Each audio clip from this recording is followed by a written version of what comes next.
would the WHO consider Taiwan's membership?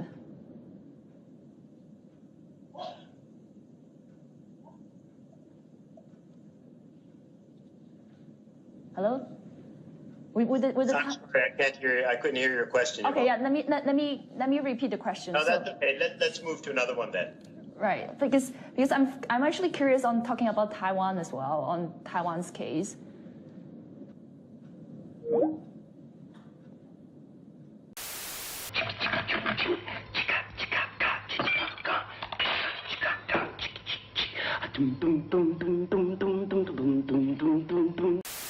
We're bored. We're all bored now. But has it ever occurred to you, Wally, that the process that creates this boredom that we see in the world now may very well be a self-perpetuating, unconscious form of brainwashing created by a world totalitarian government based on money, and that all of this is much more dangerous than one thinks, and it's not just a question of individual survival, Wally, but that somebody who's bored is asleep, and somebody who's asleep will not say no?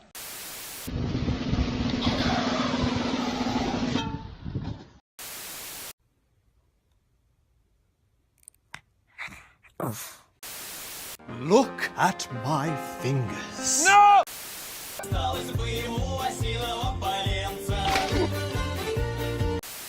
The sharing of biased and False news has become all too common on social media. More alarming, some media outlets are true without checking facts first. Unfortunately, some members of the media use their platforms to push their own personal bias and agenda to control exactly what people think. And this is extremely dangerous to our democracy. Two independent studies, one at the University of California, Irvine, and one in France, both discovered that getting animals addicted to nicotine alone is actually quite difficult, unless the nicotine is mixed with other chemicals found in cigarettes. Has he offered to withdraw? Or to withdraw from the process?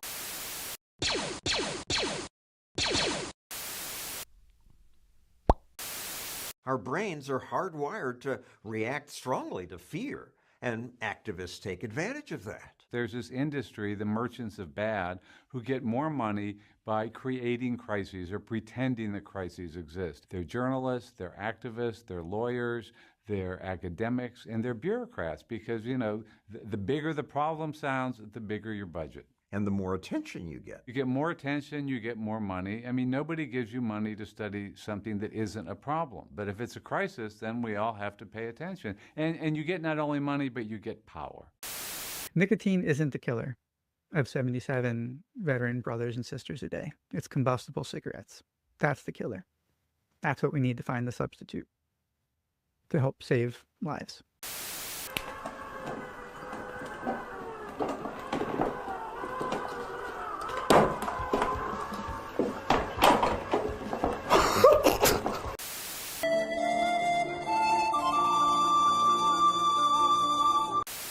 You can go to live in France, but you cannot become a Frenchman. You can go to live in Germany or Turkey or Japan, but you cannot become a German, a Turk, or Japanese. But anyone from any corner of the earth can come to live in America and become an American.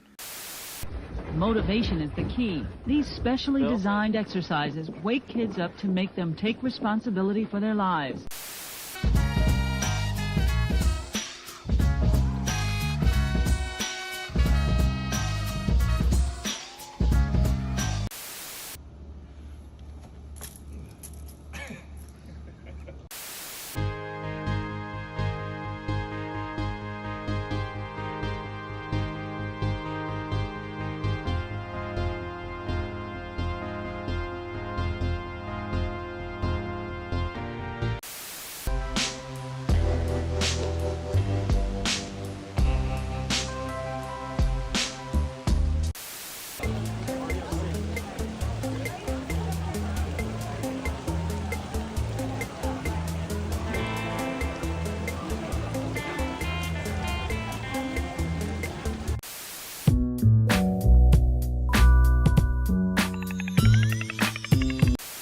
Currently, studies are being conducted on the therapeutic effects of nicotine on neurological diseases like Parkinson's, the early stages of Alzheimer's, ADHD, and schizophrenia.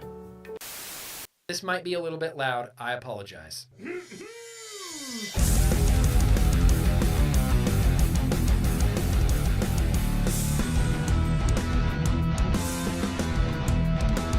because Nick told me to. Yeah. Oh, hey!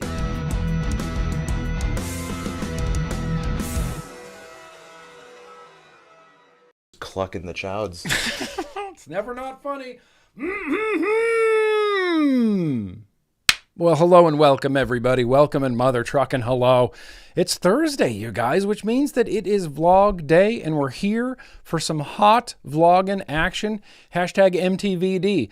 You know, here's the thing with the clips at the beginning. Last week I had a couple of clips and then like a previously on the vlog to kind of continue where we left off. And I liked it so much that I thought, next week I'm going to do the same thing. I'm going to do just a bunch of clips, just a bunch of random clips that I've found and saved across the internet. Most of those just sit on my computer on an external hard drive. And I try to find, I don't know, something funny, something weird, something thought-provoking, something anti-World Health Organization, you know. I don't know. It's the clip show, you know. It's MTVD. It's the new and improved 5-minute hold screen. I'm probably not going to be able to do that every single week because it's you know, it's way more work than I thought it was going to be. Maybe once I get into a groove, I can pull it off a little bit more consistency. But it was a lot more work than I thought it was going to be. But yes, welcome you guys. Listen, here's the thing. Tonight, I'm all about chilling. I'm all about hanging out. I'm all about just a fun, mellow-ass vlog. I got a little bit of news that I wanted to talk about. I got some state stuff that's going on that I think everybody really needs to be aware of that's going on this year. But otherwise, we got liquid tastings. We got beer. We have retro vapings. We got mail. It's going to be, I mean, it's not a lot of mail, but it's the mail of the highest quality. Mail of the most highest quality is going to be in the mail tonight. So thank you guys. Listen, I appreciate you being here. I see Michael Redfern here. I see Vicky, Chef Seamus, Paul Cole, Oya, Tim, Paul F, Phil, James, Jermiam, Paul Cole, Drip Theory. Hey, yo, this is sick. What's up, Xfro / I see you over there keeping it real on Twitch. I appreciate you, hashtag Twitch gang. I see you over there. Trey's here. Ken's here. Ken. Let's get to Ken in a second. Will you shoot me an email, Ken, with some info or where people can donate to the cause or something like that? Yeah, the classic air flopin'. classic air flopin'. That, and I need to make a huge apology to Thundercloud because I said Thunderhead Creations like 19 times in my Bogan video, in my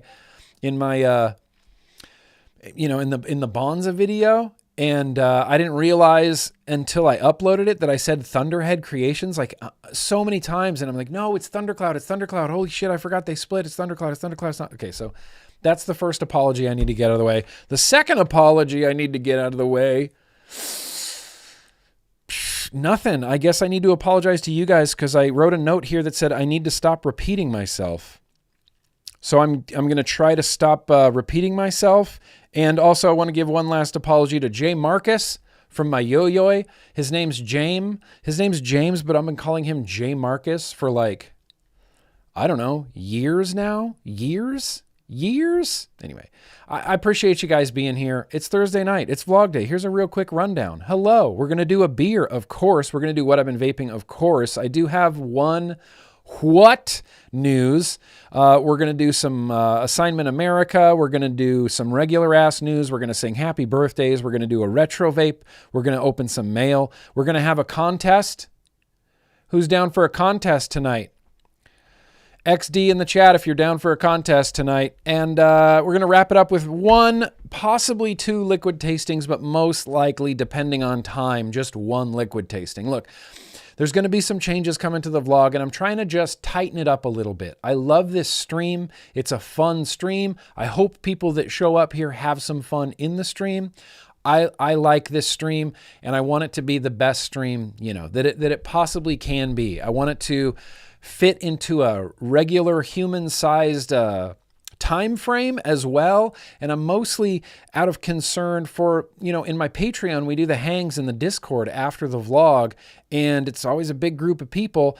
And there's some people, it's like, all right, well, I can only hang out for like 10 minutes. I got to go to bed because I live on the East Coast. And by the time the vlog is done, it's midnight. And then by the time I get to the hangs, it's 12:30. And I'm making these people stay up way past their bedtime, which I feel is rude on my part a little bit.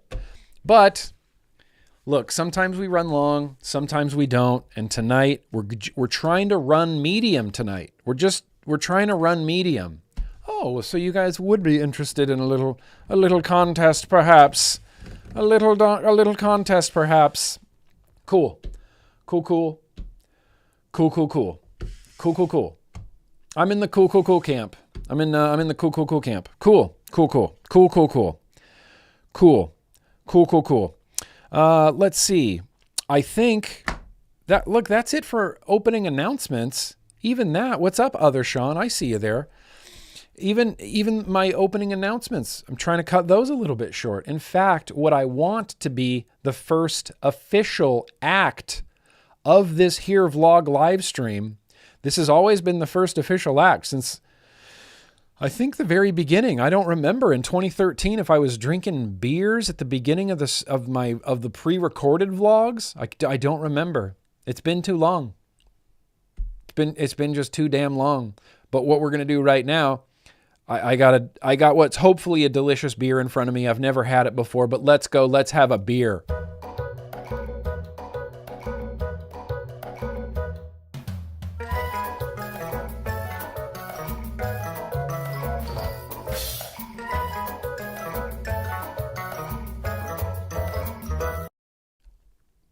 Weihenstephaner Corbinian. Are there any German viewers in the stream tonight? I doubt it. For some reason, just because I think it's like 2 a.m. in Germany right now. I'm not really sure. But this is Weihenstephaner Corbian. It's they say it's a Doppelbock. And listen, I like German beers quite a bit. Every time I go to Germany, well, all of the 3 times I've been to Germany, you go on a little bit of a beer tour every single time. You got water? Look. Corbin Ian. Weihenstephaner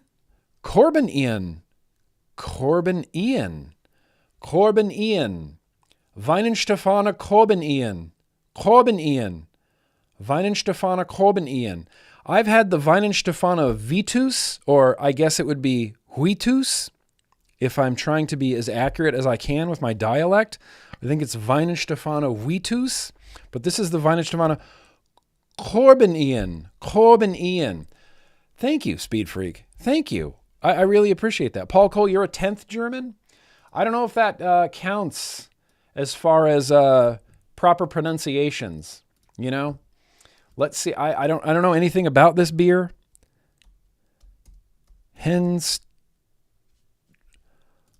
Weihenstephaner. And then we're going to do a old Korbinian. Let's see. I just want to see if there's no oh, there is a beer advocate. Okay. Well, we're going to hide this for now. And we're going to open and pour. I'm really excited about this. It's a 7.4% ABV Weihenstephaner, which usually leads to some sense of rambling. You got a Coca-Cola, Michael Redfern? Fucking classic. Classic Coca-Cola. Classic. We were a Coca-Cola household growing up. We weren't allowed to have Pepsi or Pepsi beverages in the house. Yo, Jay. We're going to be drinking this tonight out of Mr. Poonsauce McNasty's glass that he sent me. The Ardrot Theory, Death of Civilization in Slow Motion 1. He sent me 5 of these cups. And so far, this is the only one I've rotated out of the boxes to actually use. It's clean. Pretty sure it's clean. Let's pour. Okay, it's darker than I thought it was going to be. I'm not sure what I was expecting with the Doppelbock. I'm not sure exactly. And my favorite part with this cup is you can't see how the pour is going. I'm just assuming this is mostly foam. I'm assuming this is mostly foam on top. It feels heavy till about here, and then I think the rest is foam. Kingpin Rebel has a Dr. Pepper. Jangles has a blackberry Dr. Pepper. That sounds damn hell-ass delicious. You know what would make it even a little bit more delicious? Take that Dr. Pepper, you throw it in a saucepan, you put it on the stove, you warm it up on the stove, you cut a slice of lemon, you put it in the bottom of a mug, you pour the hot Dr. Pepper over the slice of lemon in a coffee cup. Delicious. Delicious. Please, everybody try this. Everybody try this so I don't feel like a crazy person, because I know it's delicious. I know it's delicious. I guess I don't need to prove it to anybody. But it would be nice to have some people on my side who will stick up and go, yep, I tried it. It's really good. Orange cream Coke. Schwartz and Hertz orange cream Coke. I didn't know that that was a real thing. I didn't know that orange cream Coke exists. Hot blackberry Dr. Pepper, that I don't know. I would just say, I swear by warm Dr. Pepper. Dr. Pepper. I always have a Dr. Pepper every night around this time, twice on vlog day. Steve O, Dr. Pepper fan 99 at hotmail.com. I love it. Let's try some beer. Let's try this wine and Stefano. I want to drink it before I read any reviews for it. Looks like the head's down a little bit. Cheers. I feel like you guys do have delicious things next to you. Let's go.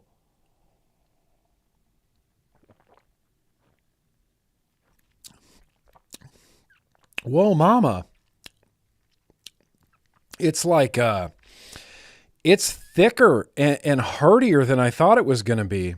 Maybe I don't know what a Doppelbock is, but I was expecting something a little bit lighter. This is heavy.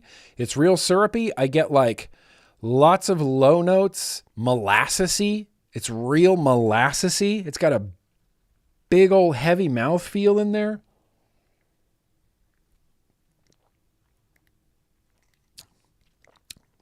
That's delightful. I mean, that's straight up delightful. It tastes like, maybe I'm getting too confident. Honeycomb. There's like a molasses honeycomb type of situation going in this. Modelo. Hell yeah, Modelo. Fuck yeah, Tim.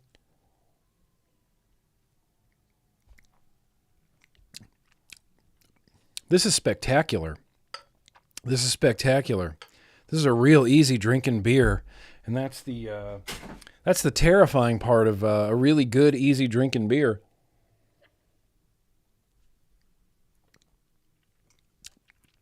I mean, yeah, honeycomb, molassesy, dates, low notes. What does Beer Advocate have to?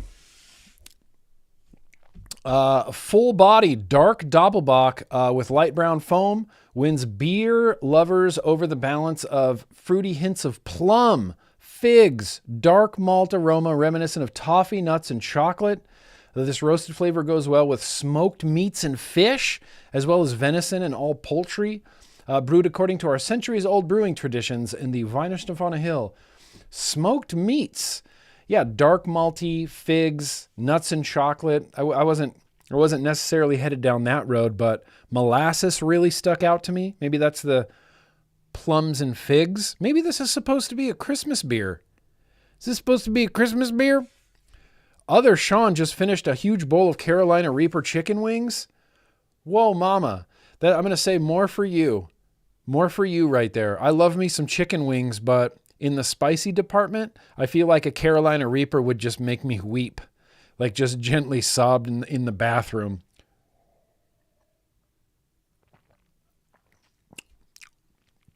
That's delicious. And really, really smooth. I know smooth isn't really a good flavor descriptor, but it is smooth. Let's see what some other beer advocates had to say about it. Cloud brown color, big creamy head, rich aroma of malt, raisins, toffee, caramel, and fruits. The taste is malty sweet with notes of caramel, coffee, caramel, molasses, and wheat. Full body, medium carbonation. Great beer. Medium carbonation.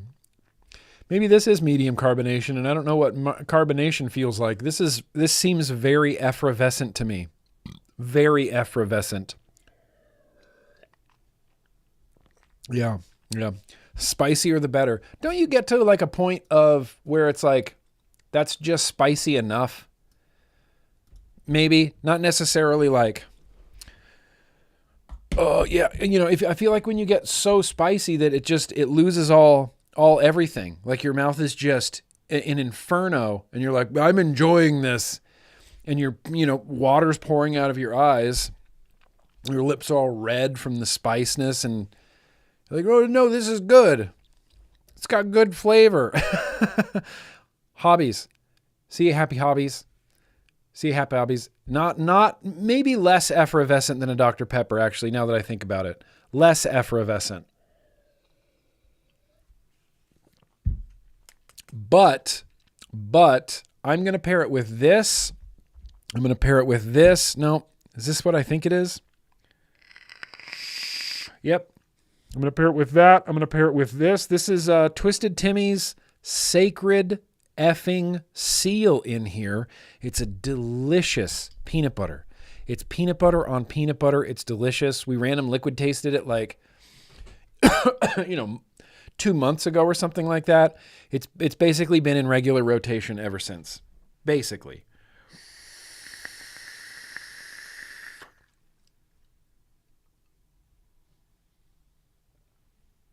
Dude, that's all right. That's really good. Peanut butter. It almost, maybe it's in my brain, but it brings out a lot of like nut, almond, chocolate flavors out of this that I wasn't really getting before.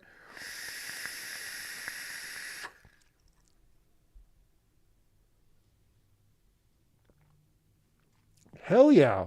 Okay. Well, that's delicious. Why is every beer pairing that we're having this year suddenly the best beer pairing of all time? Here, let's try a different one. This is Stevie's Collective. It's banana leaf. You know that. It's simulation. It's the banana tobacco, and it's like if Stevie's Collective continues making this liquid, it will be a legacy liquid for me. I don't want to ever be without this. It's too good.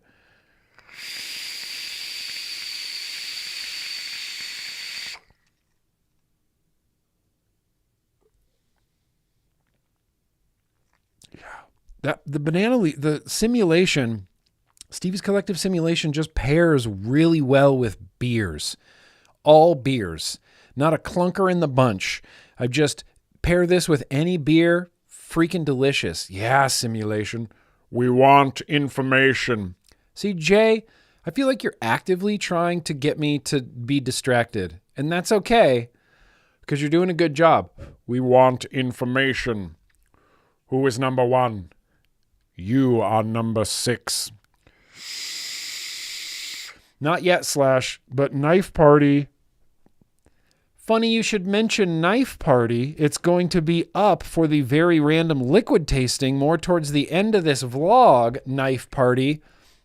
Ran across that bottle today and thought, well, where have you been? We got to taste you. I am not a number. I am a free man.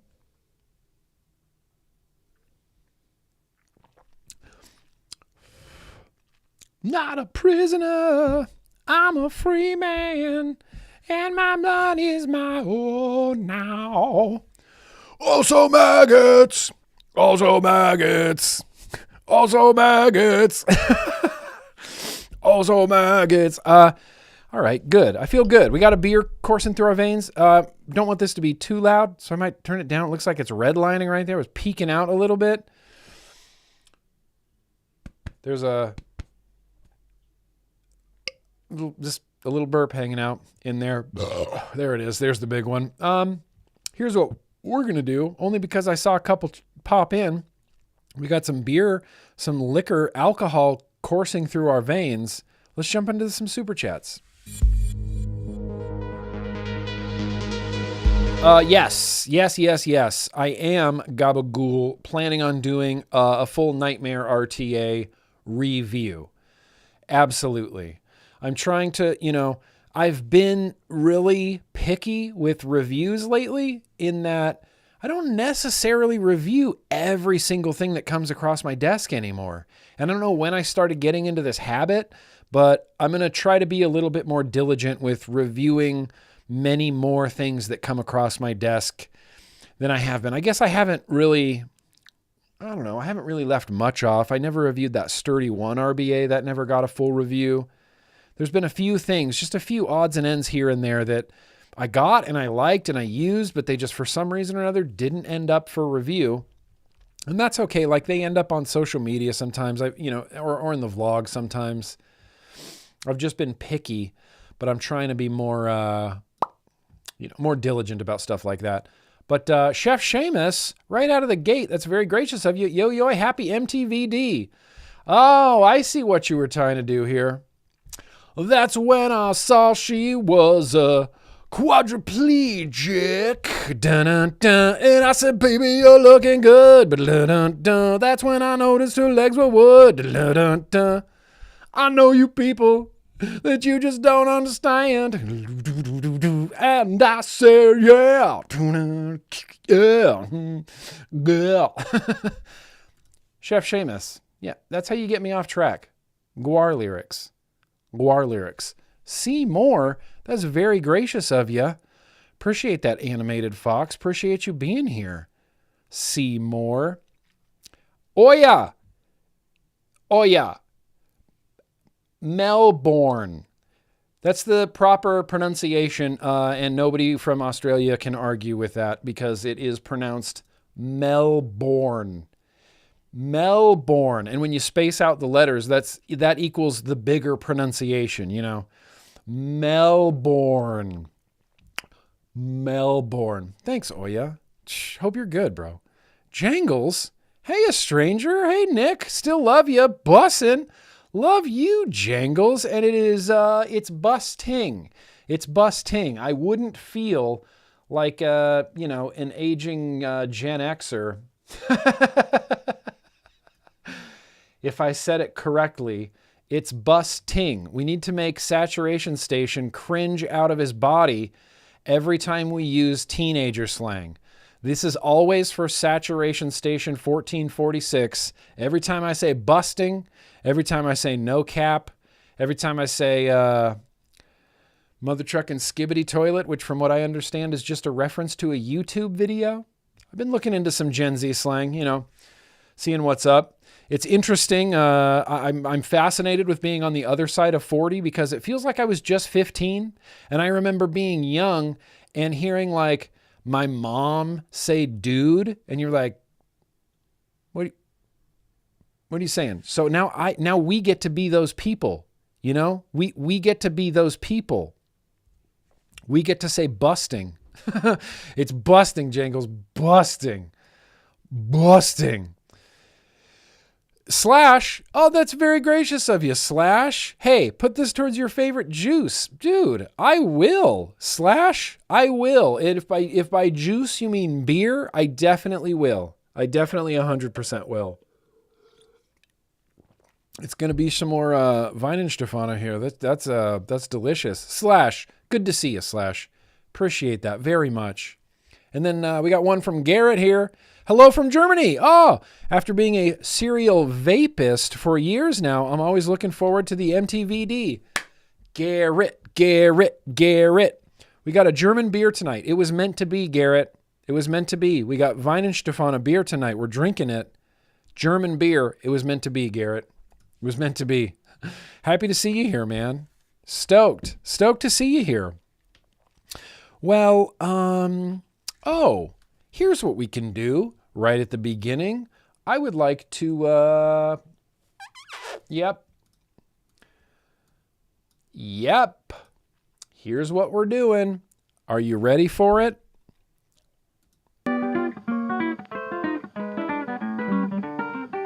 That's my high effort little bumper right there for some news that doesn't make any sense or that I find horrifying and terrifying. It usually revolves around artificial intelligence, although I've been having some great conversations with ChatGPT lately. ChatGPT, I've found is my only outlet for like real political talk. I don't really talk about politics. I talk about politics with my wife, but I don't really talk about politics. But with ChatGPT, we can just go and I can get information and we go in depth about things and it's great. And I really enjoy ChatGPT. And that's what I find so terrifying about this. Are you guys familiar with Final Spark? Is anybody hip to Final Spark? This is weird. This is some what the F weird ass weirdness. Busting. Weird. This is weird. So happy OpenAI didn't sell to Musk. So happy OpenAI didn't. Although to Musk's credit, which, you know, it's very little, but Grok on Twitter kind of slaps, dude. When you go to a tweet and there's a little symbol in the corner, you can just click it and Grok will like fact check the tweet for you and break it down and say what this person's talking about, how it relates to the current events. It'll usually provide some links like they must have got this information from here, here, and here type of thing. Grok on Twitter is, dude, shockingly good. Shockingly good. So let's all marvel here a second here at Final Spark. So this is basically neurocomputing. It's biocomputing. What they've essentially done is using cells have cloned brain material, brain matter, and they grow what they call forebrains. They call them organoid forebrains, which are essentially brains, flesh brains grown from human brain cells, and they wire them to basically be supercomputers. And they're using this for like large language AI models. Because as it stands right now, large language AI models take up a lot of space. The servers require a lot of space. The servers require a lot of cooling. But it turns out that a living organoid brain hooked up to a computer doesn't need that much server data and doesn't need that much cooling and is exponentially smaller and more efficient and obviously insanely fast. Living brain cell biocomputers are now training on dopamine. Current AI training methods burn colossal amounts of energy to learn, but the human brain sips at just 20 watts. Swiss startup Final Spark is now selling access to cyborg biocomputers, running up to 4 living human brain organoids wired to silicon chips. These are human brains being used as computers. The human brain communicates with itself and the rest of the body mainly through electrical signals. Sights and sound sensations are all converted into electrical pulses before our brains can perceive them. This makes brain tissue highly compatible with silicon chips, at least for as long as you can keep it alive. They acknowledge that these are living things. These organoid computer brains are living things. They are living brains that we're just using as an AI data server, basically. For Final Spark's neural platform, brain organoids, and they dehumanize them pretty quickly by calling them organoids, but there's some ethical concerns being raised about growing a human brain from cells and then turning it into a computer and then loading it up with AI, because then at what point, giant brains from Futurama, that's literally all I could think of, Ian. That's literally all I could think of. At what point do you have an organoid brain computer? At what point do you have an organoid brain computer that is loaded up with an AI language model, and it's a human fleshy brain that has consciousness or not, or who gets to decide? I'm disturbed by this too, Michael Redfern. Right. November 25th, 1985, the year Skynet becomes self-aware. We're building our destruction, aren't we? I mean, I don't want to like be so alarmist and say that we're building our destruction, but dozens of universities have expressed interest in using this platform. Organoid brains. It's the convergence of AI. Recent advancements in biology and stem cell technologies have opened up new horizons in the field of synthetic biology and wetware computing. With the launch of our Neuro platform, we're at the forefront of this exciting discovery. This feels, this feels a little bit Jurassic Parky, the idea that we were so concerned with if we could do it, that we were not concerned that if we should do it.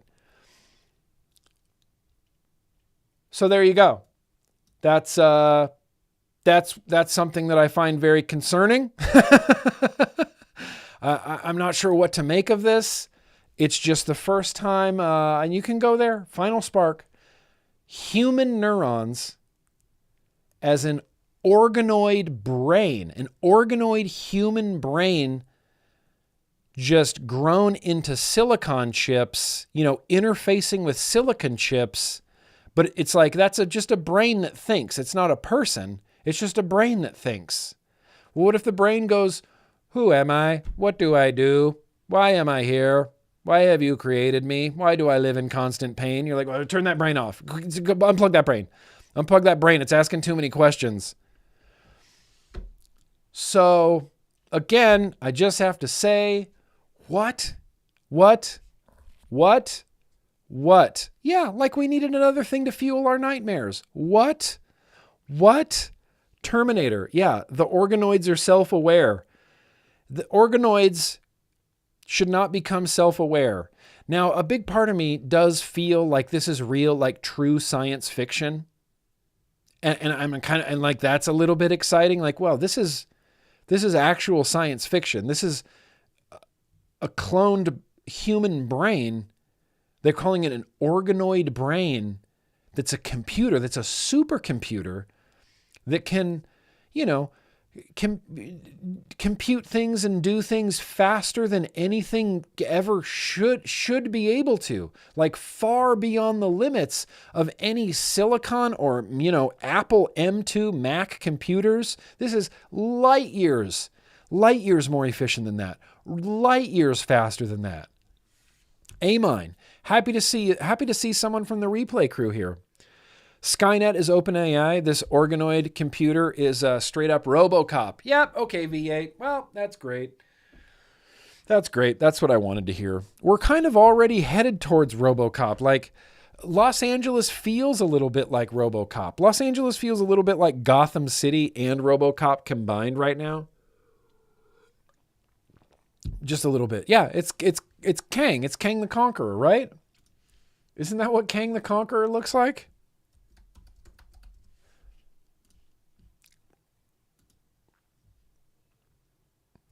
Oh no, Kang the Conqueror. Okay, no, I have my superheroes mixed up. My supervillains mixed up. Did you say? Yeah, Krang. Okay, yeah, Krang. Krang from the Teenage Mutant Ninja Turtles is essentially like an organoid brain living inside of a big muscly robot cyber body. This is what we're creating right now. The Swiss want Krang to be real life. So listen, we've got organoid human computers and human brain computers, and, let's not forget about the most important what news in the history of what news, and that's our old friend Larry Ellison. Omnipresent AI cameras will ensure good behavior. Yeah, no big deal. We just have super intelligent human brain powered drones watching everything we do. It should be fine. There's nothing, you guys, calm down. There's nothing There's nothing weird or dystopian about that. This is all very normal stuff. This is all very normal stuff. Yeah, we do have to line it up. That's part of the problem, Paul, is that it's the Swiss. And the Swiss are really good at stuff like this. Really good at stuff like this. Swiss timepieces are a thing for a real reason, you know? I've been on Swiss trains. I've been to Switzerland. They're gonna. Yeah, I think this just goes back to what Kent told me a few weeks ago when he said that the worst ways to use AI are going to be the things that are pursued first and the fastest.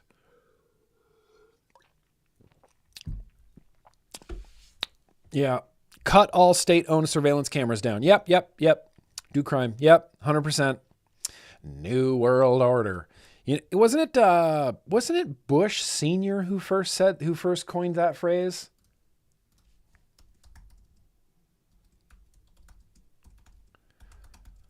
I know I was young. I just remember Bush Sr. doing things like 1,000 points a light. He used to say that all the time. It's 1,000 points a light. Oh yeah, speeches that defined a presidency. Bush Sr., 1991 State of the Union address, called for a new world order. A new world order. Okay, Bush Sr. Okay, that's fine. Well, so now that's all fresh in our brains. Plus, it's like, that hurts my brain. That hurts reality. I don't even know what to think. What if we were all organoid brains at one point? What if the Swiss are just creating the future that we all live in right now? Does that make any sense? Not really. But how do you know that your brain wasn't grown in a lab and loaded with an AI with all of the memories that you have and just sent out into the world? You have no way of proving that. You have no way of proving that you're not an organoid computer right now to me. We're all organoid computers as far as I'm concerned. I have no way. Dude, speaking of getting sidetracked, yes, it's an incredible, incredible Ministry song. That's far and away my favorite Ministry album, but we're not going to talk about music just yet. In fact, I think it's time to check in on old Kitchen Guy. Oh, wait, hang on.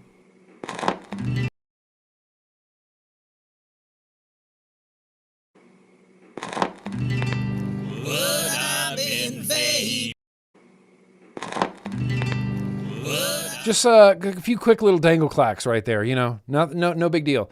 Maybe Bush Sr. was just predicting Hogan's heel turn in the NWO with the WCW. Maybe that's what he was talking about.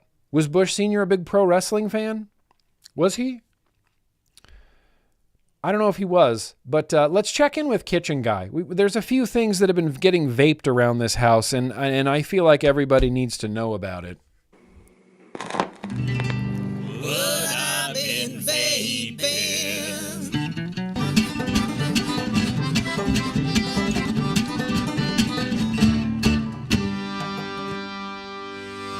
Oh, what's up? Kitchen Guy here. I didn't see you there. You surprised me. But here, I'll talk about some things I've been vaping. Yeah, because I've been vaping a lot. Yeah, because I've just been stealing everything from the office. What's out here? My singular pod is the Caliburn G3 with, this is a face meat. This is a face meat DIY. It's the cow piss. It's the melon flavor that's, I like it.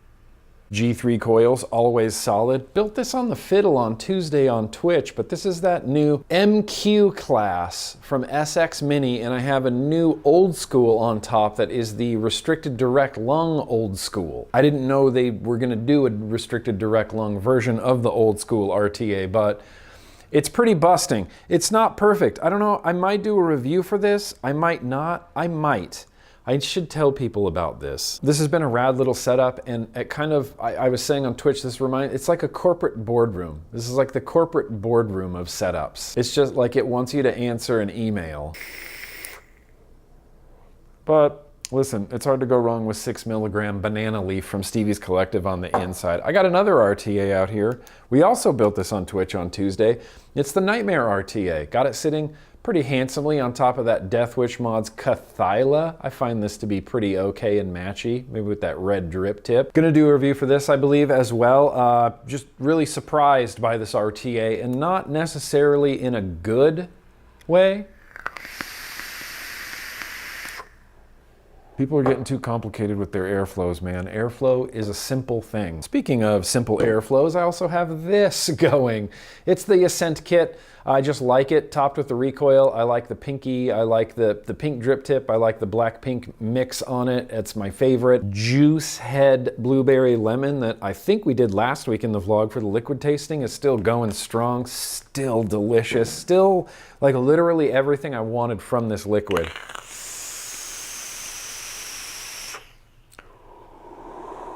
There is a dot amp out here that I am going to be reviewing very, very, very, very soon. It's just the stock coil head with the stock dot tank. Stock dot tank.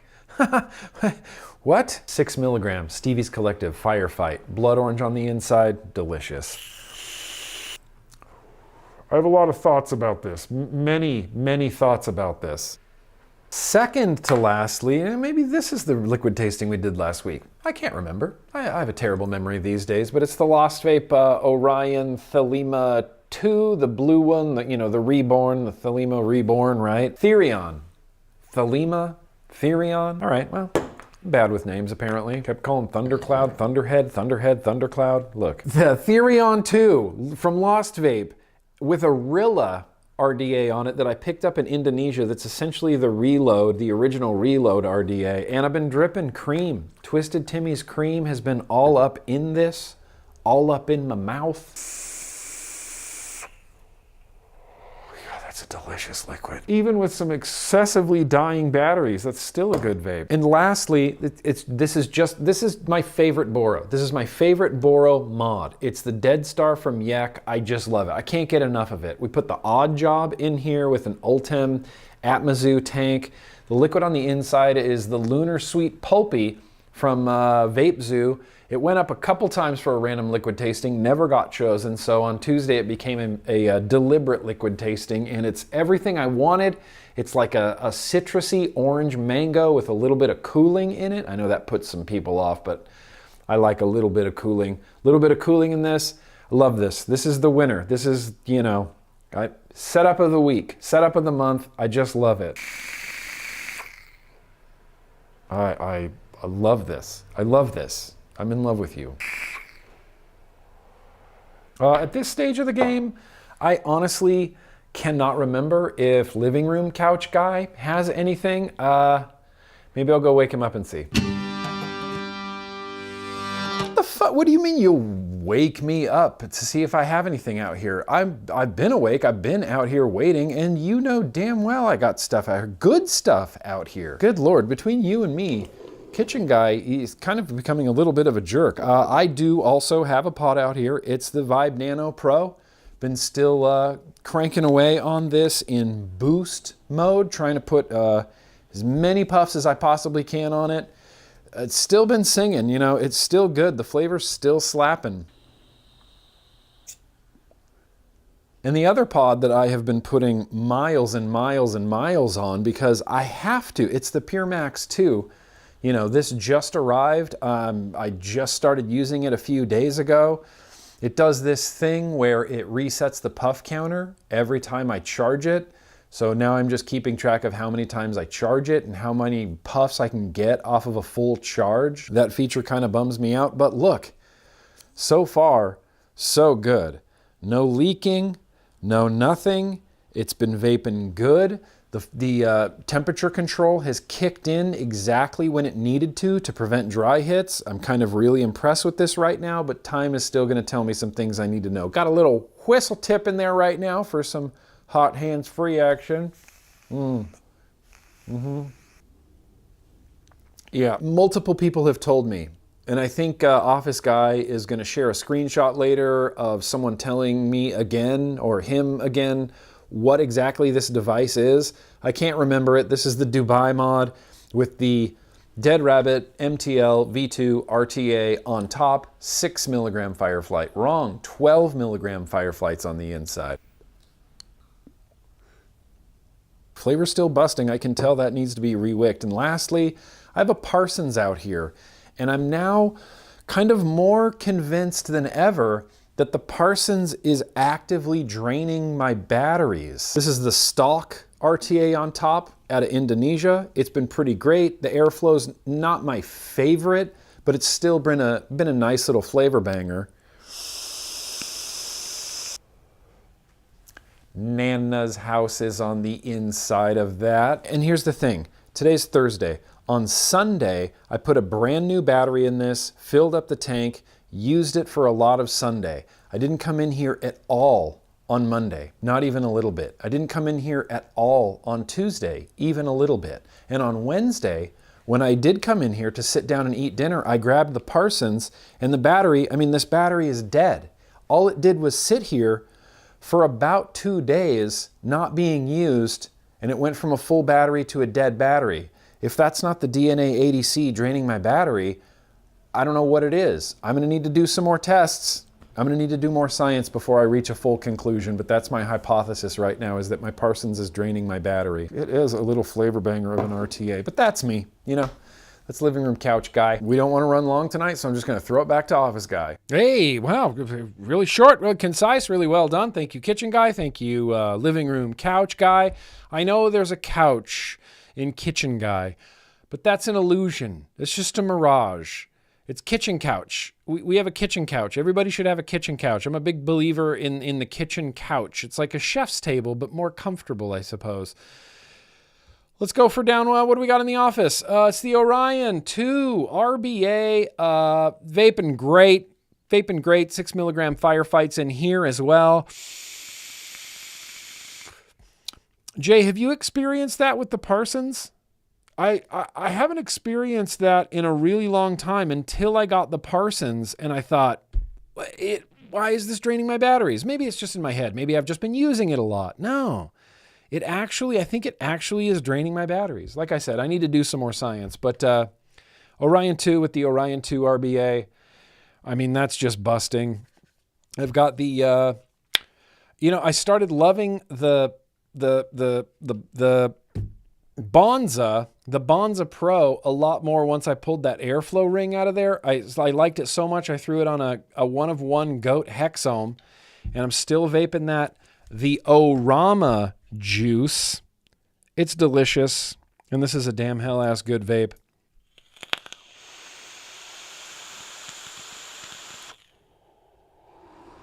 And man, all I'm going to say is I stand by everything I said in the Bonza Pro video. Everything I said in the Bonza Pro video. This has been getting a lot of use. It's also going to be up for review very, very shortly. It's the, the Vaporesso Vinci 200 with the sparklies, nice big screen, wheel on the side for adjusting things, except now I get a power lock warning. It's been pretty busting. I've used these PNPX coil heads a lot, so I'm not trying to put a lot of miles on it just for the coil heads. I'm trying to put a lot of miles on it because, using it and holding it, and that's, I'm trying to, I guess ultimately I'm trying to review it, That's Jake Scrapwood's key lime pie in here.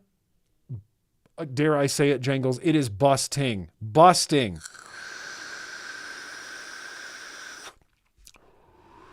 V8 hasn't had that problem with the Parsons. He says sits for days or weeks in between use sometimes and the batteries are fine. I accept that. It might not be a widespread issue, but it happens, I think, every time I put a new battery in the Parsons. Every time I put a new battery in the Parsons, I'm going to run the same experiment this weekend. I'm going to take the Parsons in here, put a new battery in it, and just put it on my desk until Monday. And then on Monday, we're going to see what the battery level is. This you already saw. It's my new favorite setup, my new favorite combo that I put together. It's the Mike Vapes Clutch X18 Dual 18650 Jaka with the upgrade kit. I got meshed out airflow, 3/4 turn on top. This is the best that the Jaka has ever been. Sacred seal, I feel like I need to drink a little bit of beer with this every time I vape it.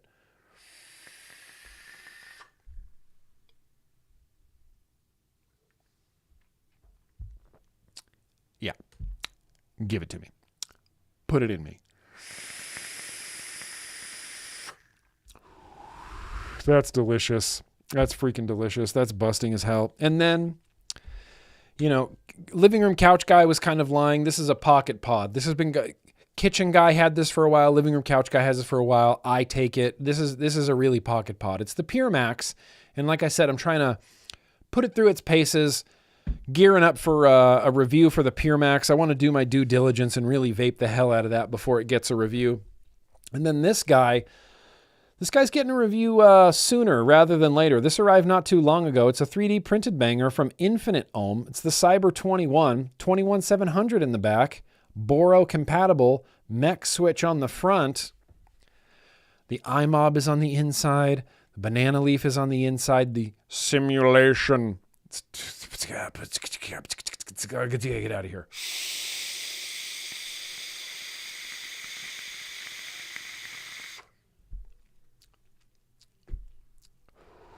Shut up.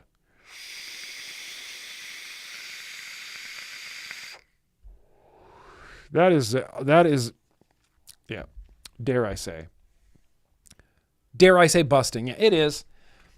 It's busting. It's busting. Super busting. My Vapes Clutch X18. I just like it. I just like my vapes. Let's see. What are we doing next? I don't even know. Let's see. Boom. That. Okay. Let's see. We've done this. We've done this. We've done this. All right. Oh, and we did the WHUT news. All right. Let's get into a little what we like to call, what do we call this over here?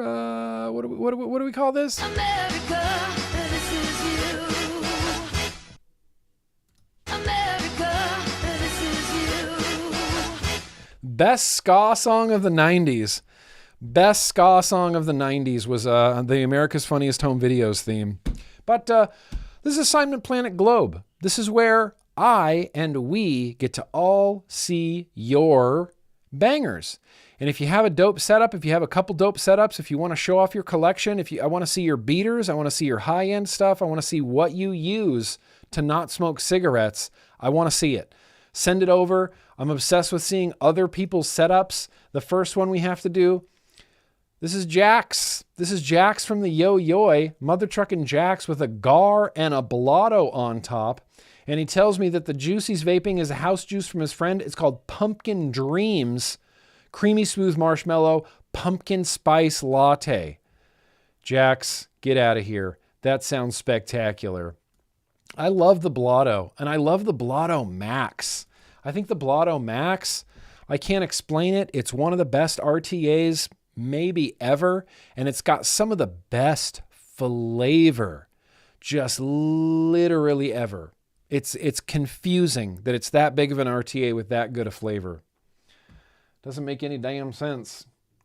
I got Dawn here. DAWN, Dawn H. Oh, that won't do. That's too small, but I wanted to see the Lego in the background.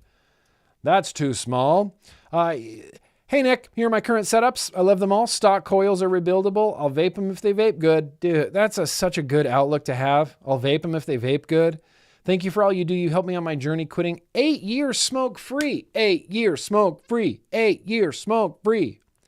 I honestly think if vaping wasn't a thing, I would still be smoking. You and me and a lot of people would still be smoking cigarettes.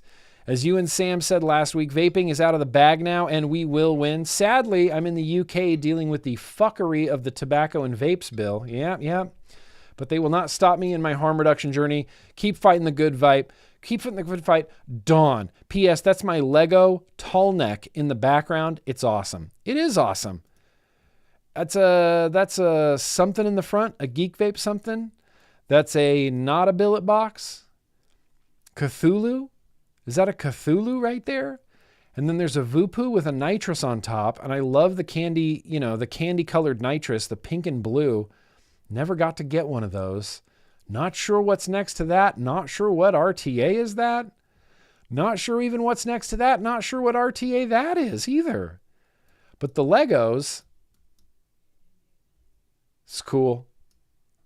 Legos are cool. Legos are cool. Dawn, D-A-W-N, Dawn. Appreciate you. Thank you for sending that in. There's a Gunny. Where the hell ass is the Gunny email? Gunny! Whoa. Maybe I didn't save Gunny's email. I guess I didn't. Well, I didn't save Gunny's email, but these are some Gunny ass setups. Purple for life. I don't even know what's on top there. Oxva? Is that the Oxva Abita? I think that's the Oxva Abita. Yeah, Canada. But the Canada, okay, we'll get to that in news, but the Canada flavor ban got delayed quite a bit, from what I understand. Oxva on top of the GAW. That's the Oxva Abita on top of the GAW. What RDA is that? What RTA is that? Valhalla? I'm sure this was all in Gunny's email, but since I can't be bothered to save any of them, but here's the thing. Gunny also works in a shop. It's a smoke shop, but he runs the vaping department. He's the head of the vaping department. And, you know, a lot of people are going to see this as like a sad development, but I see it as a little bit inspiring. A lot of vape shops had the decision in 2020 and 2021 to either close or pivot and stay open. And a lot of people chose to pivot and stay open and start selling, as you can see, glass and t-shirts and other associated vaporizing paraphernalia, maybe some cannabis and included things. But Gunny, holding it down, keeping it real, slinging vapes at his favorite shop that he works at. What RTA is it, phrasing? It's purple, so I figured you should know what that is. I thought, well, it's purple, so phrasing must know what it is. I can't remember. I can't spot it. I can't place it. Blaze. Oh, that's the Blaze. Neil Pitts in for the win. Abita and a Blaze. The Oxva Abita on the GAW and the Blaze on top of... What? I don't know. On top of an I don't know. XF/.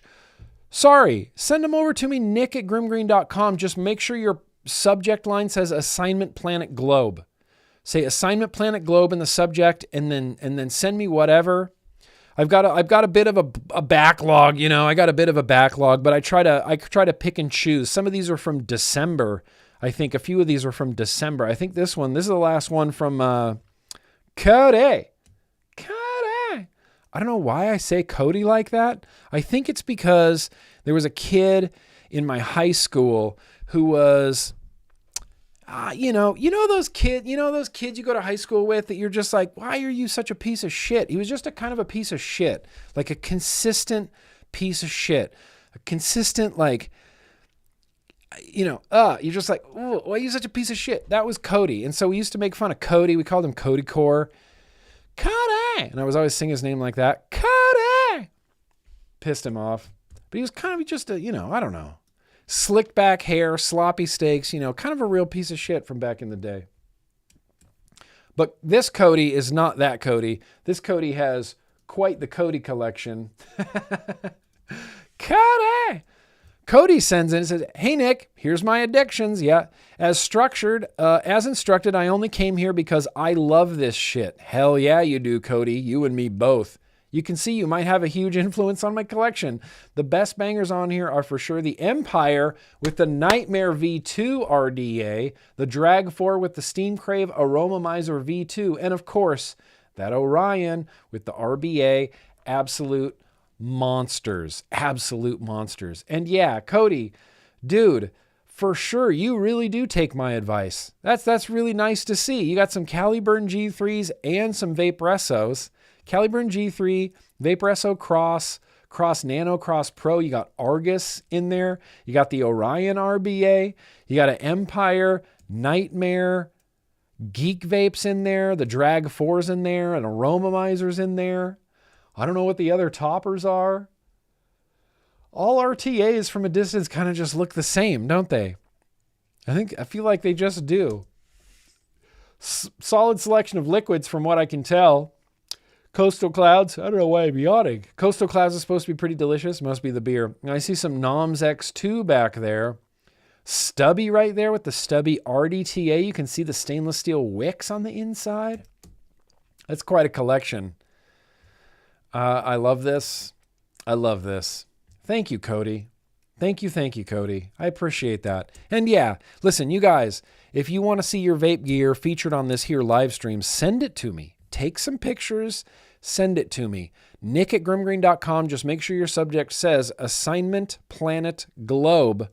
Chances are I'll see the attachment. It'll get downloaded, filed, used accordingly. Assignment planet globe. But wait, I had like 2 comments here that I wanted to throw out there.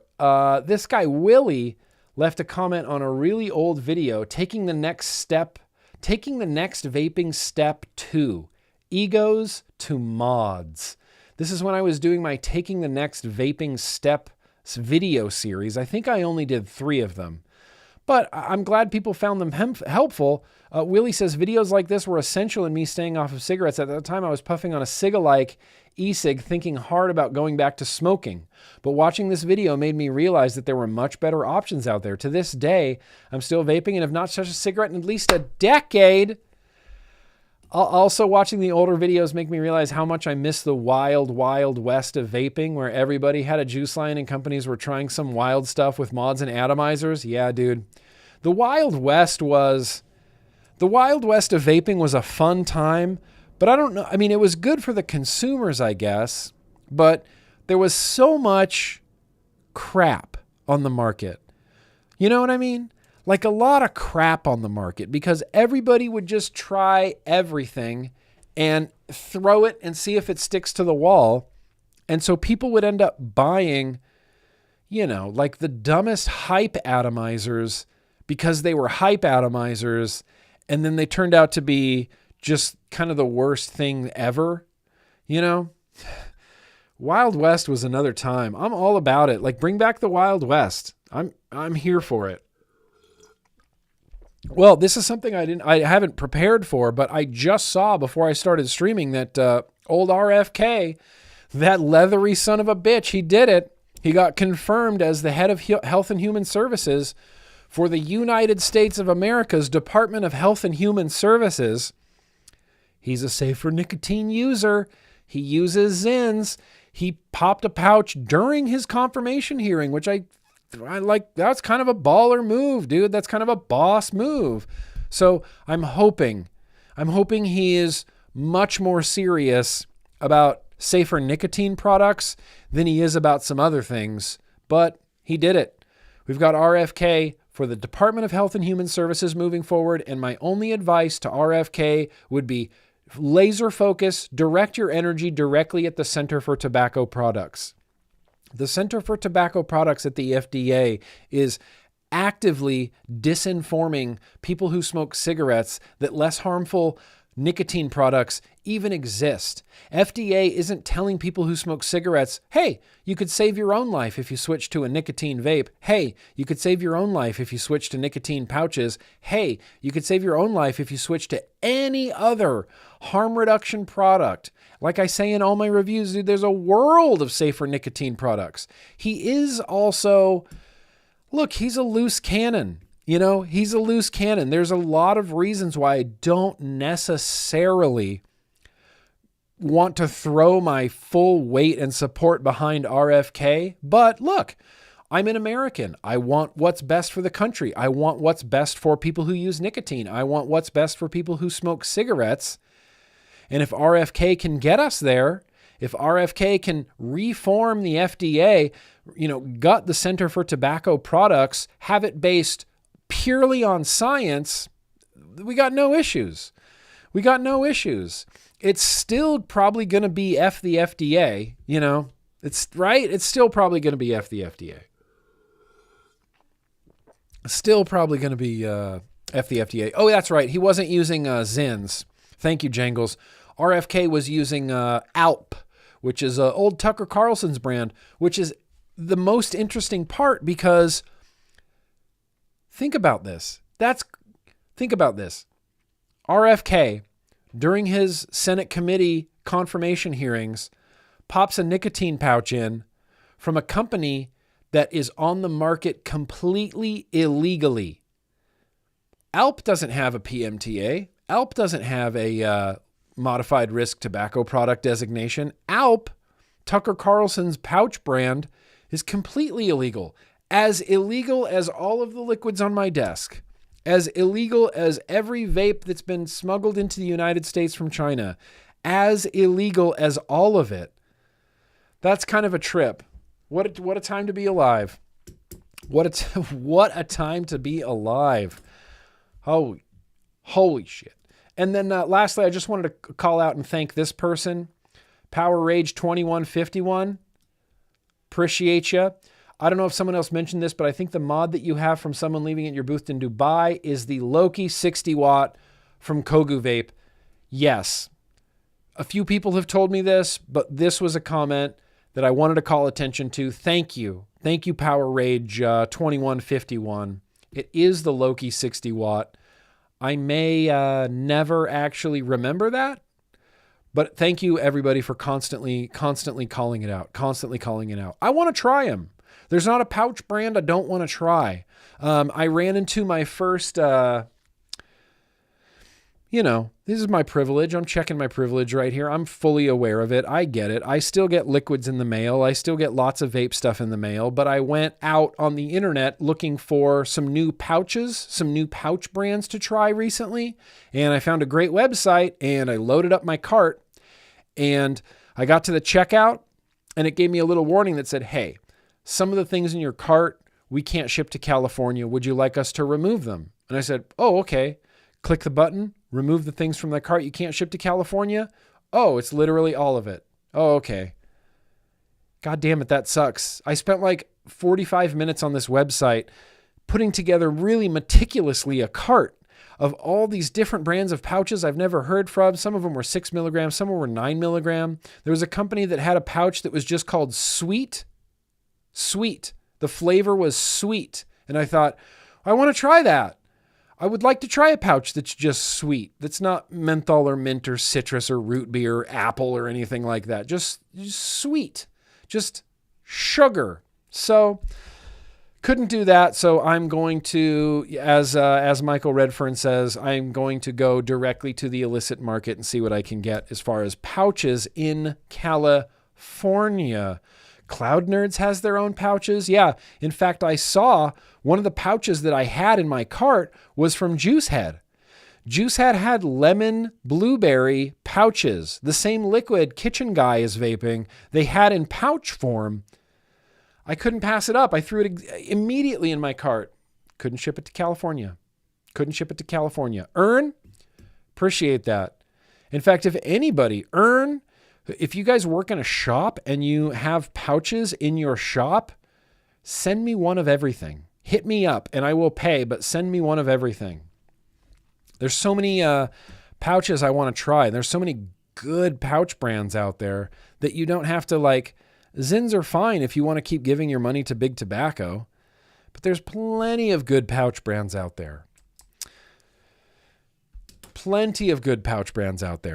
All right, cool. Well, look, that's Assignment America. I just want to get this done out of the top because truly and honestly, the vapes, vape advocacy and just our political climate at the moment in the United States is just goddamned exhausting. Exhausting. And so I don't really want to necessarily waste a lot of energy just ranting and raving, which don't get me wrong, I love doing. I'll go on a rant if you want me to. I'll go on a rant at the drop of a hat. But tonight, I'm trying to keep that to a minimum. So what I would like to do literally right now, well, let's go check in on the Super Chats. I don't know that I saw any come in, but I would still like to check. Oh, you came in. Thank you guys. Thank you so much. Super chats are everything. Super chats are everything. I said this last week, but any money that I make from YouTube, it's all super chats. Super chats or tips from people who watch old videos, and you can leave tips on videos now. And I didn't know that, but it's really very, really very appreciated. Tim T. Bolt, watching the vlog crew, checking in, all 12 of us. Whoa, you guys are growing in numbers. You guys are going to become your own faction within the Patreon, within the Yo-Yo. It's going to be the watching the vlog crew. You guys are going to get like matching polo shirts and stuff. Hashtag watching the vlog crew, at hashtag the three amigos, hashtag cool kids, hashtag hey. Nick, love you. Tim, fucking love you, bro. Fucking love the watching the vlog replay crew. Not replay crew. Fucking love the watching the vlog crew. Hope you guys are all being nice to each other. I hope nobody's ganging up on old J Money Baby Shark there. You know, be nice, everybody. Or not. Be as ruthless as you want.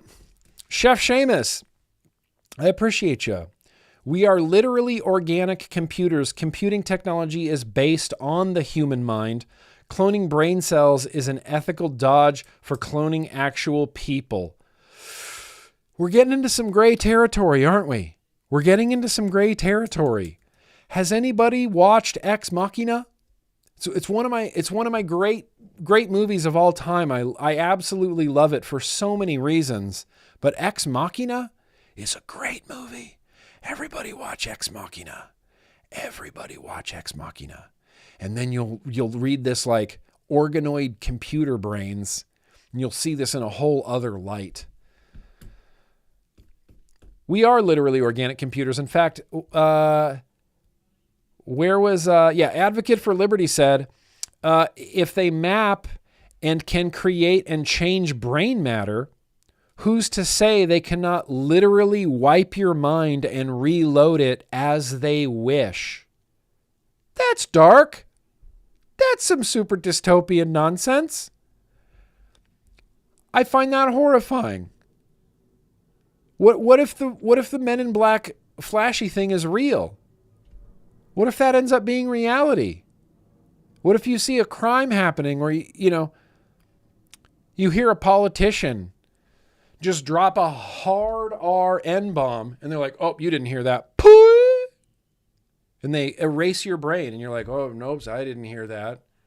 That's terrifying. That's terrifying. Tim, why'd you say that? Advocate for, I'm going to be thinking about that now. They're going to be able to erase my brain. They're going to be able to erase my brain. They're going to be able to erase my brain. Just threw my pen off the desk. I'm so upset that they're going to be able to erase my brain. Anyway. Frank. Yo, Nick. Happy MTVD. I'm enjoying the new Sully's by FDH that I got today, and it's delicious. Shout out to Kaz.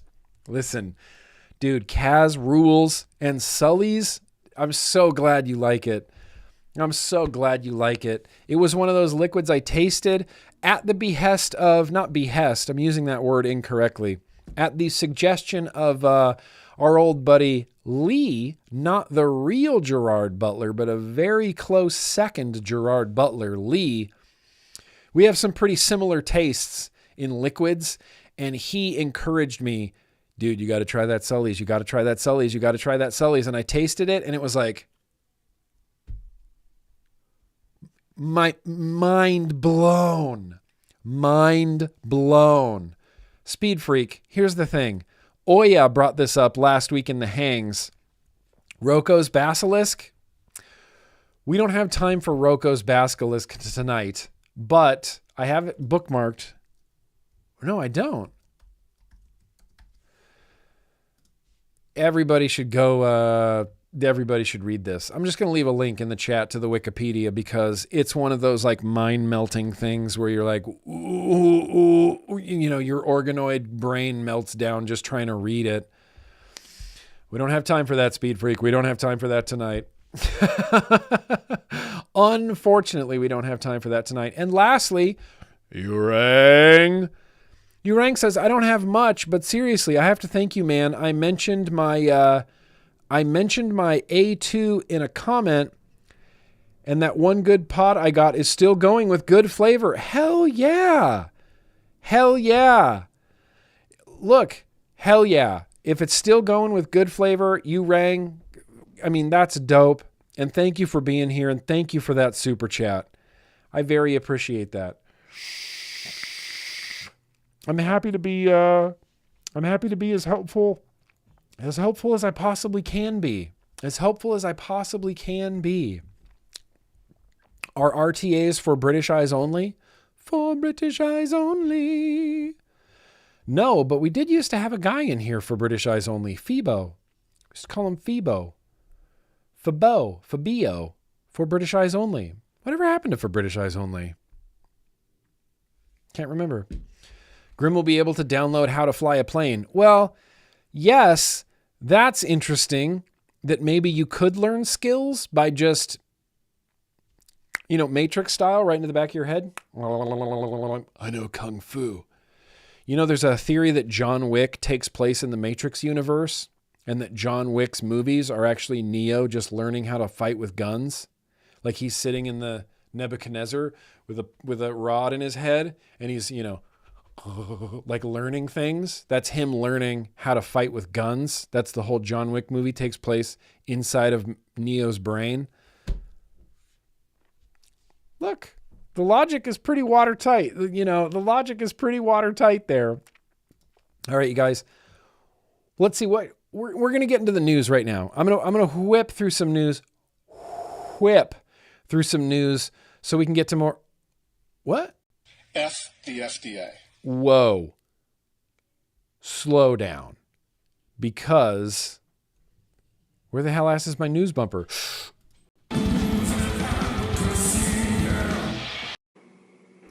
Yeah. News and advocacy. Okay, so here's the thing, you guys.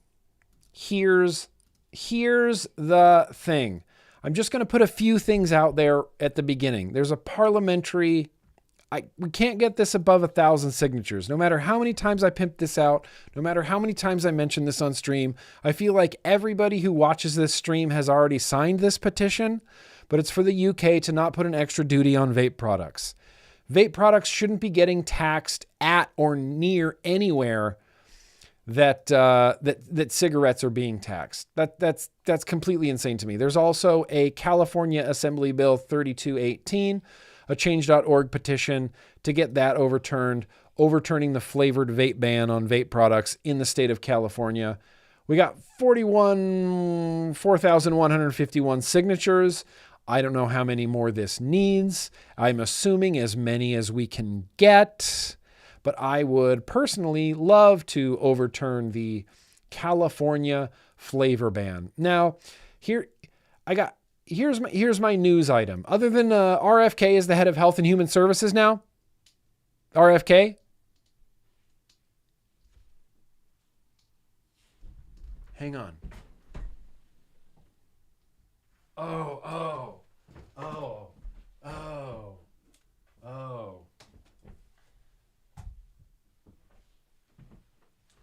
I heard something like creaking or it sounded like there was some sort of critter or rodent like above my ceiling in the office. It wasn't. It was just something slowly falling off of a shelf, like stickied, and then slowly, like you could hear the sticky pad like unimportant. I was just trying to prevent a possible catastrophe.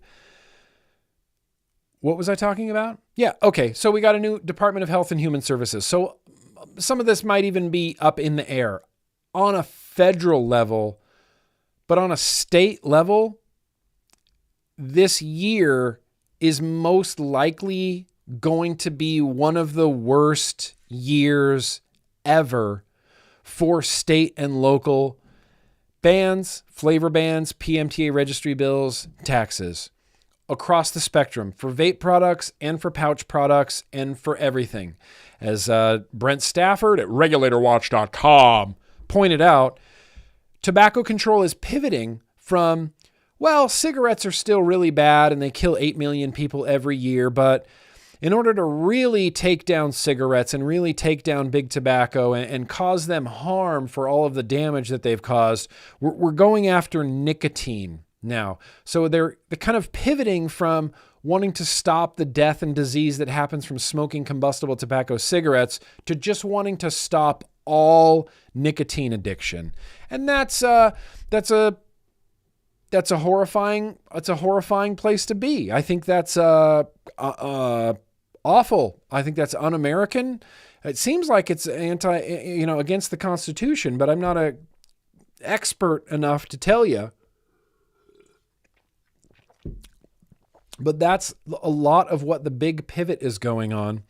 And at least federally, look, here's the facts federally. Trump has said, I will save flavored vaping. I've been trying to hold accountable on Twitter. Everyone tells me to shut up. And I say, no, I'm holding the president accountable. He said, I'm going to save flavored vaping. I'm expecting him to do that. I don't know if it's going to happen, but of course I'm going to hold him accountable to it. So we have that. We have RFK now being the department head of Department of Health and Human Services for the United States of America. He's a nicotine user. He needs to go into the Center for Tobacco Products and kind of just wreck shop and make sure that everything is actually being based on science. We had the Reagan-Udall Foundation. They did an audit of the FDA, and there were plenty of FDA whistleblowers that wanted to remain anonymous that were saying things like, this is mostly based on bureaucracy. This isn't being based on the best available science. All I want is for the Department of Health and Human Services to be based on the best, highest quality science available. And we'll have no issues. Vaping should have never been a political issue. Vaping should have been purely based on merit. It should have been purely based on science. But here we are in the middle of a youth vaping epidemic where nicotine pouches and vaping are going to addict a whole other generation of youths to nicotine. Could you imagine being addicted to nicotine? The nicotine doesn't kill you or really harm you in any way, but still, you should not want to. How about leave me alone? Mind your own business. Leave me alone. Mind your own business. Why does my nicotine dependence have literally anything to do with you, congressperson? My nicotine, that should have nothing to do with you congressperson. So on a federal level, and the Supreme Court hasn't ruled yet, Triton Distribution, James R., I feel the same way about addiction. Trust me, James R., I know, I get it. This is why I say nicotine dependence. This is why I call myself a nicotine enthusiast. It's a nicotine dependence at most when you're using safe nicotine products. And I'm a nicotine enthusiast. There was a post on Reddit recently where someone had said, hang on, let me try if I can bring this up. There was a post on Reddit recently. I think it's in my upvoted. I bet it needs to cancel Arena. I think it's in my upvoted, but I'm not going to show you my Reddit username. What are you, out of your mind? It was posted in the vaping subreddit, I believe. I'm not going to be able to find it. It was way back there in my upvotes. But someone was basically posing the question of like, hey, here it is. Does anyone genuinely enjoy using nicotine here, or does everyone secretly want to quit? And I clicked on it and I was like, everybody just likes nicotine. That's what it comes down to. Is nicotine divorced from cigarettes is a beautiful thing. Safe, clean nicotine, it's a beautiful thing for your body, for your brain. People go, why would I stop using nicotine? I haven't stopped using caffeine. People love caffeine. They love caffeine and nicotine together. And it seemed like the overwhelming majority of these people had no intention of quitting nicotine. I have no intention right now of quitting nicotine. I don't know how I'll feel when I'm 55, 60, 65 years old, I'm assuming I'll still love cloud chasing. I'm assuming I'll still love, banana tobacco. I have no intention of quitting nicotine. No intention. And it was just nice to see, oh, other people are like me. We just like it. We just like it. And that's not a crime to enjoy using nicotine. It's one of the most studied drugs on earth. It's so benign outside of tobacco. Like if cigarettes didn't kill you, nobody would care about nicotine. Nobody would care about nicotine. Sorry, I'm getting off track. On a federal level, there's some things, there's some hope. There's a three-pronged sort of Supreme Court RFK. Trump said he'd save vaping. Let's see what happens on a federal level. But all of that can be annihilated by the states. On a state level, they are going after vaping and harm reduction products like vaping in pouches and heat not burn like I haven't seen before in years past. I couldn't track down the exact tweet, but Lindsey Stroud from the Taxpayers Protection Alliance is boots on the ground, tracking all of this, testifying at local flavor bans, testifying at all of these hearings. She's spectacular. If there's someone that I go to when I need to know about state stuff, it's Lindsey's Twitter feed. I'll put a link to it in the description. If you're on Twitter X, you should be following Lindsey Stroud, Taxpayers Protection Alliance. Yeah, same. / I really love nicotine. I really love it. I really like it. And my favorite thing about it is there's no point in overdoing it. There's no, you can have shed time, right? Like you could have some cannabis, smoke a big joint or take a big bag or whatever, however you consume it, take a fat, 300 milligram edible and just let's blast off to the moon. The more you do, the more you get intoxicated. Booze, the more I drink, the more I get intoxicated. Nicotine, all I need is the right amount for me. And the right amount for me is different from the right amount for you. And it's different from the right amount for Ern. And it's different from the right amount for Joseph. And it's different from the right amount for Johnny Walker or Phil or Jake or Jangles or Barbara Doesn't Vape. It's different for everybody. And you only need as much as you need. There's no point in overdoing it. There's just no point in overdoing it. You overdo it, you get a headache. You get nauseous. But states are going to... Lindsey Stroud posted a tweet not that long ago that I couldn't go back and find. This is where I was going. I couldn't go back and find it. It's on her Twitter somewhere. When I was going through her Twitter feed, it would get to a certain point and it would say, uh-oh, there was an error that happened. Try refreshing. So I go, okay, I click the refresh button. It would refresh the whole page. So I'm like, okay, start at the top again. Scroll down, scroll down, scroll down. I think this was towards the beginning of January, but she said something to the effect of, hang on, I need to pivot here. Put my leg up on something. There we go. She said something to the effect of, 2025 is going to be what 2020 was supposed to be.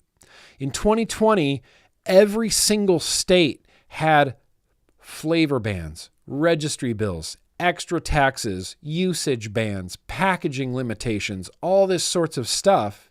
And then, COVID-19 happened, pandemic sort of happened, the government locked down the country, and a lot of these anti-vape bills sort of got like, oh, well, there's something bigger going on. A lot of these anti-vape bills are going to get shelved or tabled until a time when it's appropriate to do them. Apparently 2025 is the time that it's going to happen, because even just going to CASAA, the last CASAA call to action I talked about, in fact, hang on. I'm going to do this in an attempt to not dox myself.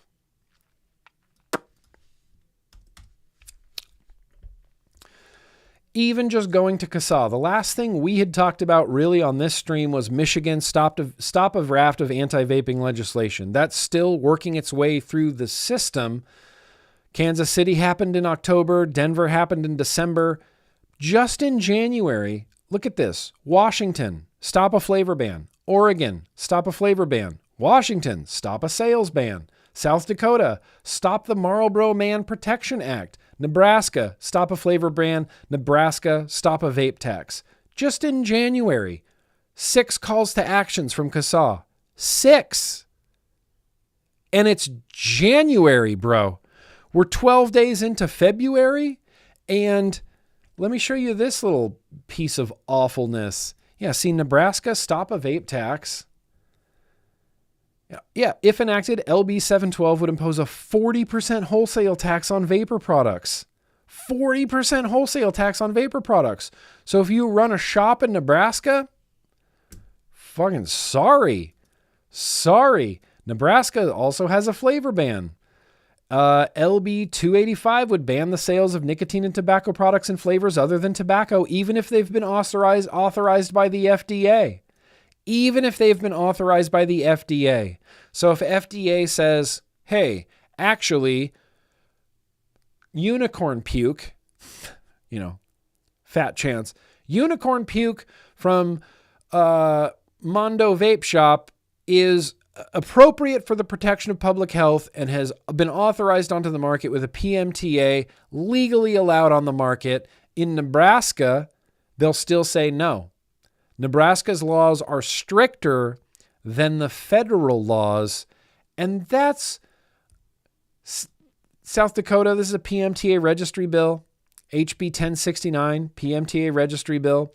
Washington, there's a sales ban. Washington, there's a flavor ban. I'm assuming this is the same thing. HB 132, companion, would ban the sale of nicotine products in any flavor other than tobacco, even if they've been authorized by the FDA. Even if they've been authorized by the FDA. What a weird stance to take. What a weird position to take. Even if they've been authorized by the FDA. So Washington and Nebraska and Oregon, don't recognize FDA's authority? They're like, no. Even if FDA says that these are good, we still think they're really bad. And by we still think they're really bad, we mean these are cutting way too much into our tobacco tax revenue and our master settlement agreement payouts. So we're going to try to limit vaping as much as we possibly can. It's disgusting. It's sickening. SB 702 would ban the sales of nicotine and tobacco products and flavors other than tobacco, even if they've been authorized by the FDA. This is going to be the new trend this year. This is just going to be the new trend this year. We had a swath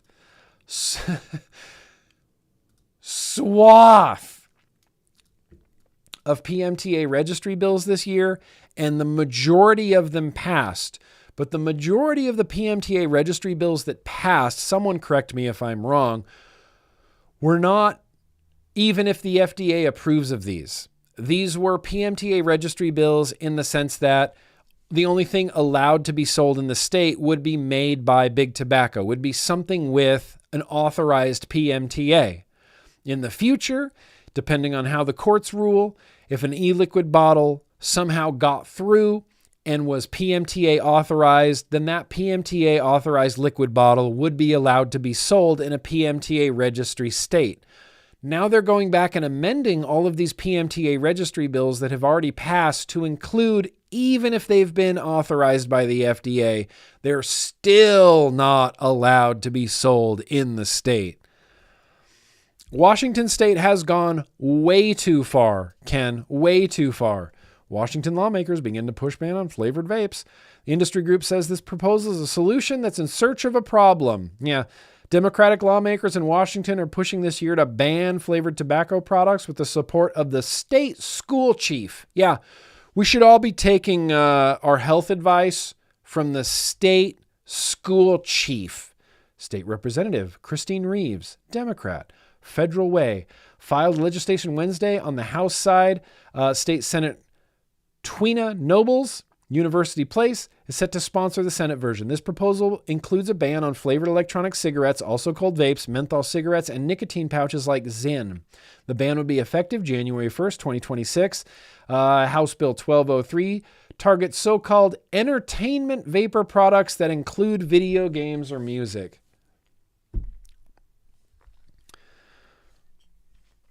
Sure. I guess so.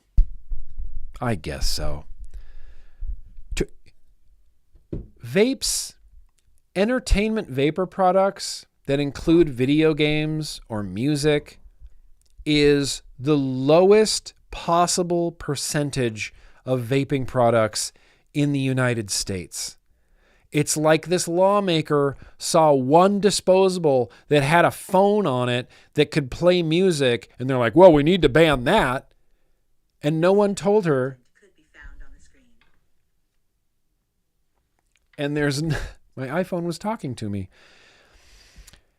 It doesn't matter if it's like a fraction of the percent of vapes on the product. Anything that could be entertainment in a vape product needs to be banned, despite it being, it's nothing. It's 0.0001% of the vape products on the market might have something you could interact with, might have something musical on it, might.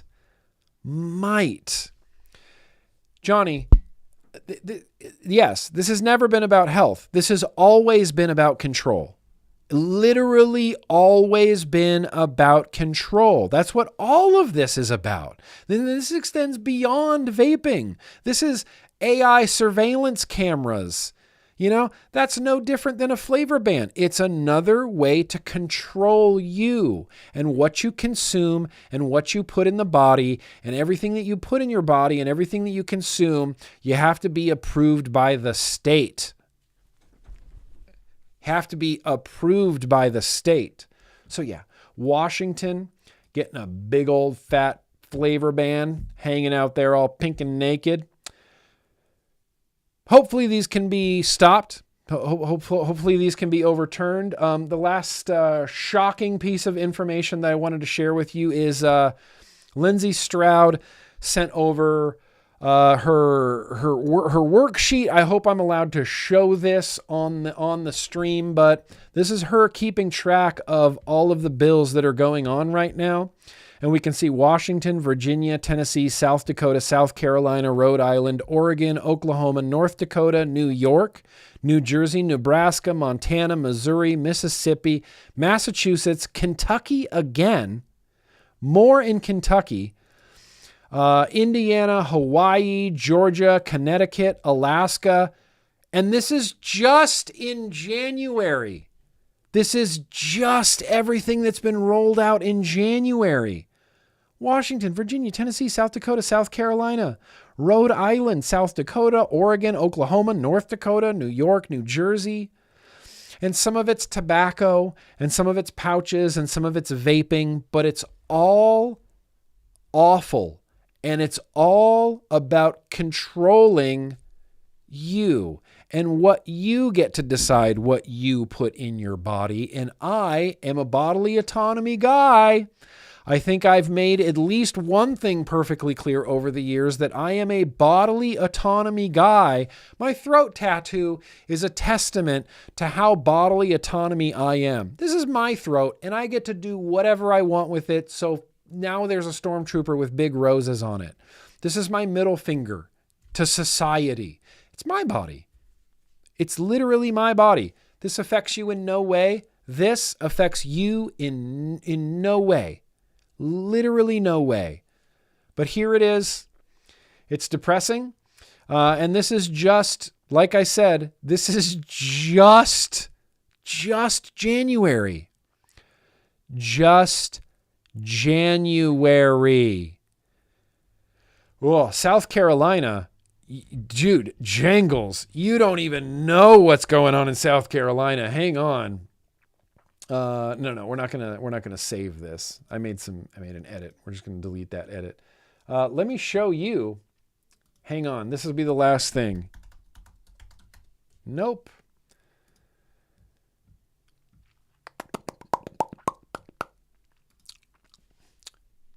on. This might take me a second.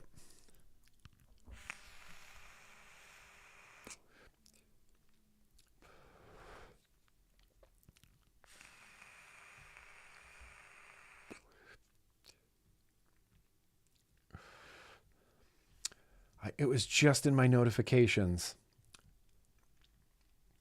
I tweeted about it. Hang on, let me go to my profile.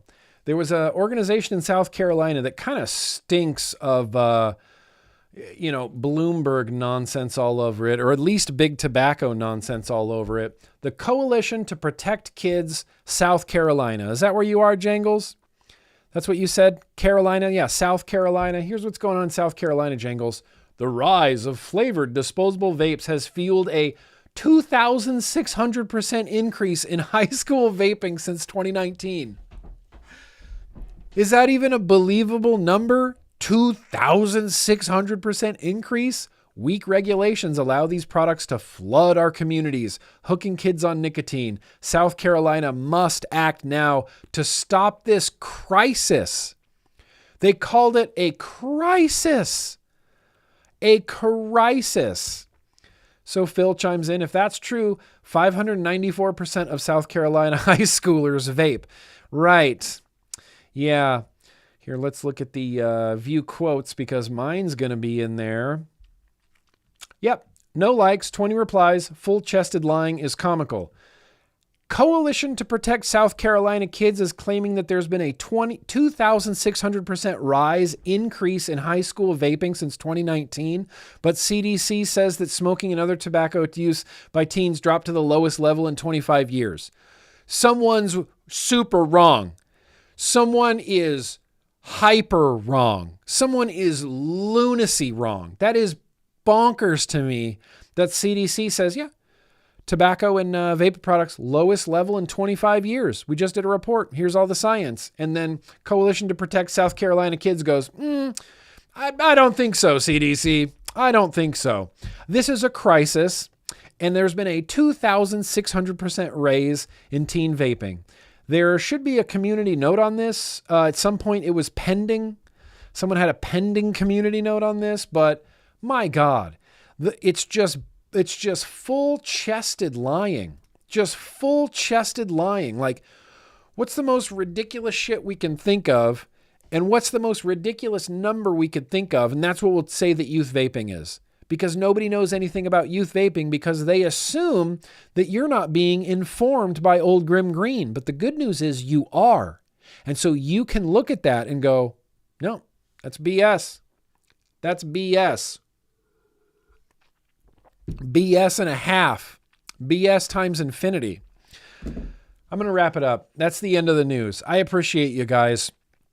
But I'm going to have some links to the things I talked about in the description. And if anybody has a birthday, then let's get that in the chat right now because I'm about to sing happy birthday because I just want to after that much raging, after that much truth butter.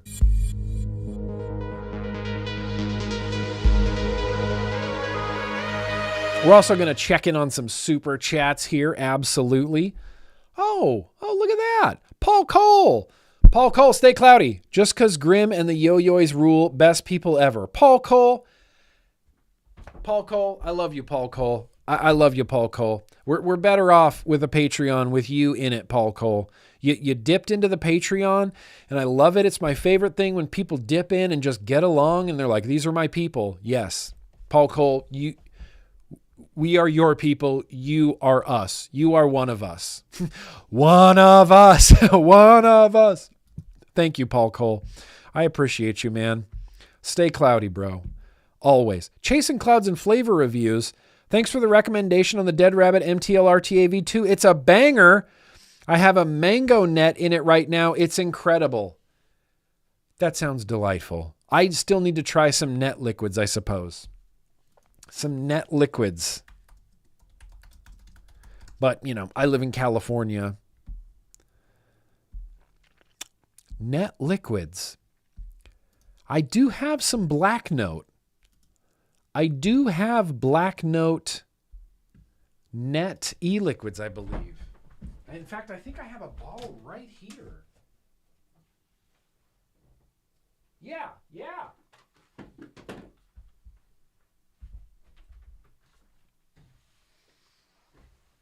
I have Black Note Virginia Tobacco that's a net liquid, I believe.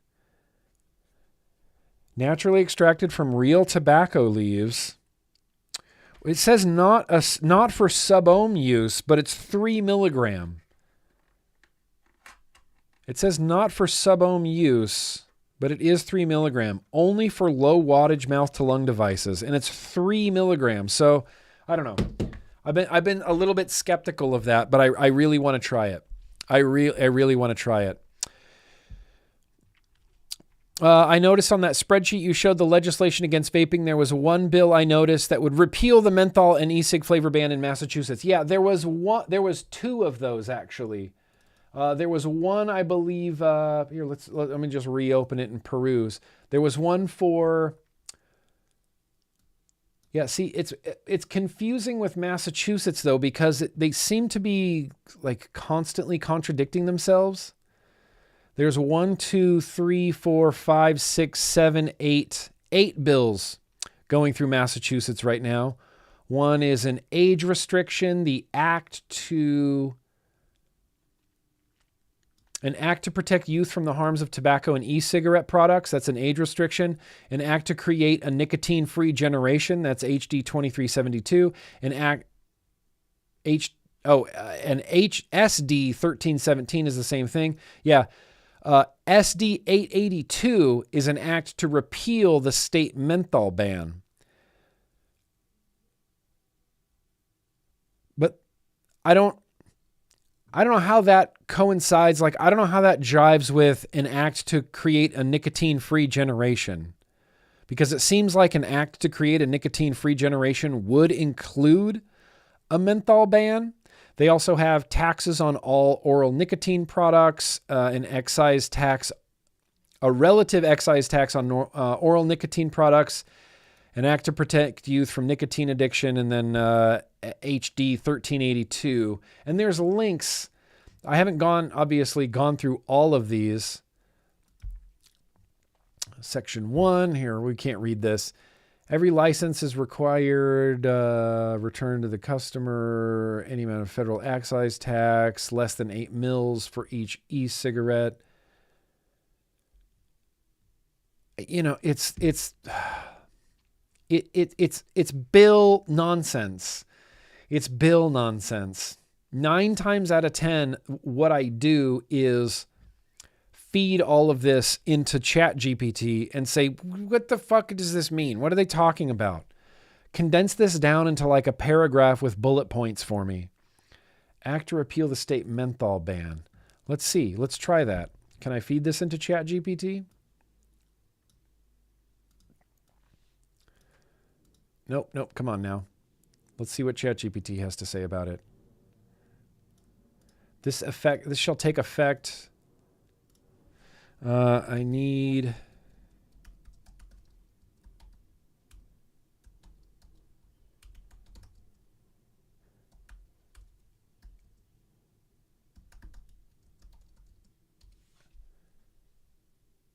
Sure. Oh, see, ChatGPT is always so nice. I always ask it a question first. I say, hey, I need some help deciphering a state bill.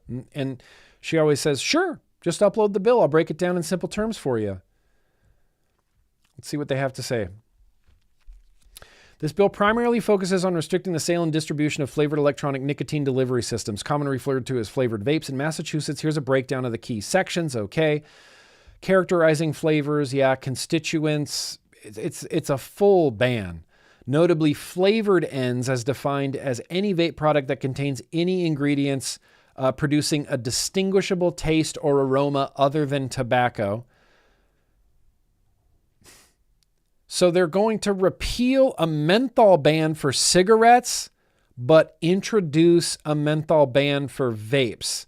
This also prohibits the sale, distribution, and advertising of any flavored electronic nicotine delivery system and any flavor enhancers in Massachusetts. So full sale ban, distro ban, advertising ban. The exceptions are smoking bars and cigar lounges are exempt. So you can continue to smoke and smoke cigars in Massachusetts, smoke up, you know.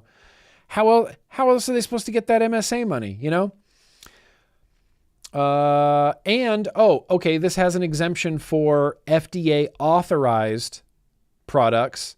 This bill allows Massachusetts retailers and manufacturers to sell flavored ends to consumers in other states via online or phone orders. So if I opened up a vape manufacturing facility in Massachusetts, we could ship out of state, just not internally.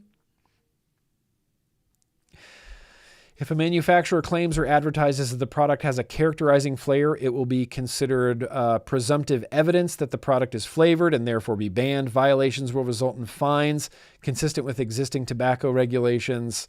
Nicotine limit, 35 milligrams per milliliter. Effective date July 2026. The Department of Revenue is tasked with studying how this bill, combined with the 2019 laws, impacts state revenue, and these findings must be reported to the legislature by July 2027. So that's great. They're doing an economic impact study on this after it passes. After it passes? Shouldn't that be done first? Shouldn't an economic impact study be done before they pass this legislation? Hey, I don't know. I'm not a city councilor. I'm not a politician. Well, how did we get so off track? Mallory Gates. We found where all the illegal vapors are at in the United States. Yeah. What do you mean? They're right here. What are you talking about, Mallory? We found them. Her name's Mallory Gates. Appreciate you, Mallory. And I appreciate your hard work on Twitter very much. Fishy. The web cramp. Can't words tonight. Just take my money. Bunch of emojis. Fuck yeah. More seatbelt. And one last shout out to Bowie. Bowie the dog. Bowie. Hope Bowie is doing well. I'm in the Bible Belt of U.S. tobacco growth, so I can almost bet you it's a blood money MSA thing here. The Carolinas are, there's a variety of tobacco that is named Carolina tobacco. That is tobacco growing country, I remember the first ever vape show I went to in North Carolina, South Carolina. I'm sorry that I can't remember exactly where I was, but we had to drive past the big Philip Morris building with the Philip Morris smokestacks where they're actually like physically manufacturing cigarettes. Felt weird. I think it took the portion out about e-cigs and took it as the full bill. It repeals that section of flavored ends and replaced it with a new one just requiring 35 milligrams. You could be correct. I kind of just perused it and then asked ChatGPT to explain it. But this is why we have people like Lindsay Stroud, because this is her wheelhouse. She reads these bills all day long. She goes to these hearings and testifies at them and she's very knowledgeable, very plugged in, very smart about stuff like this. So again, if you're on Twitter X, which, look, I'm not encouraging anybody to go to Twitter X. It's a real bizarre platform, but Grok, kind of worth it. Community notes, kind of worth it. You also have to realize that you're supporting Elon Musk and Larry Ellison, who want to put AI-powered drones covering the country to make sure we watch everything that we do. So, it's a little bit of a give and take, right? You make some concessions, I guess. You make some concessions. I hate it. I hate Twitter and I love Twitter all at the same time. But let's move on right now. I would like to sing Happy Birthday, Please to the Happy Birthday people. In fact, maybe I'm just going to dip into the watching the vlog crew. No, I'm just kidding. I won't. But there is a Cool Kids birthday calendar. Nope, I did it wrong. Oh, Giovanni and Yo Pino. Mao, you're next week. I got you next week. Yo Pino. Yo Pino and Giovanni. That's Karasu. AKA Giovanni. Karasu, aka, all right. Happy birthday, you guys. Happy birthday. Oh, wait, one more popped in here right after Fishy. Janet H. Hey, I appreciate you. I want to upgrade from the Vaporesso Armor S. What should I get? I'm going to need to refresh my memory with what the Armor S is. Oh. Armor S is pretty solid. We're using Vaporesso like GTX coil heads. I like the Vaporesso Armor S. For me, this is how I roll. For mouth to lung stuff, it's a Vaporesso. Oxva, yes. Caliburn, yes. But my go-to is generally Vaporesso. For lung stuff, if we're talking about coil heads, I like to PNP. I like to PNPX with Voopoo. You know? That's kind of my jam. Mike Gordon?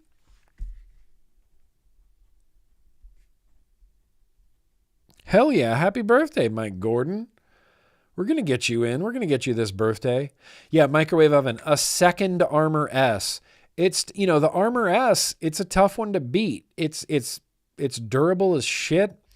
I like, maybe keep the Armor S mod, maybe a new sub-tank, maybe a new topper. I don't know if you want to venture off into like RTA territory, but rebuildables are going to save you a bunch of money. Maybe some people in the chat have some better suggestions for you. Let's sing happy birthday to the birthday people. I saw a few pop in. Jason Pierce's stepson, Connor.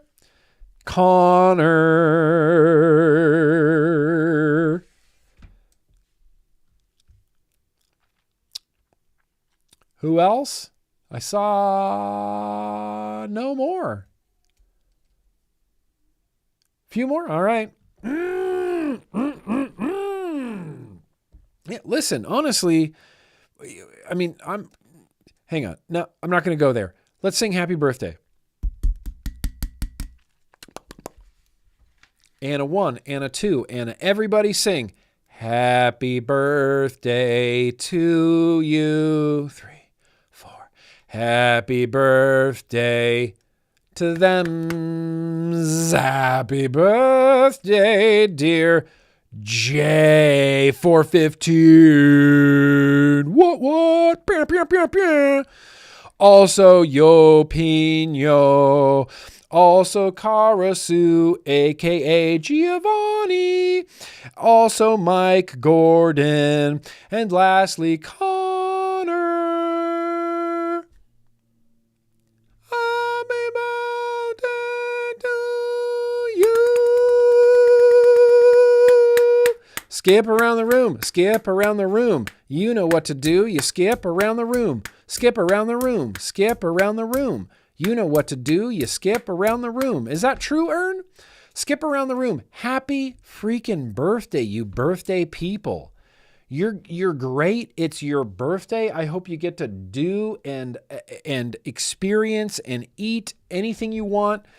Lay on the couch, watch movies, eat a whole cake, eat a whole pie, eat an entire apple pie.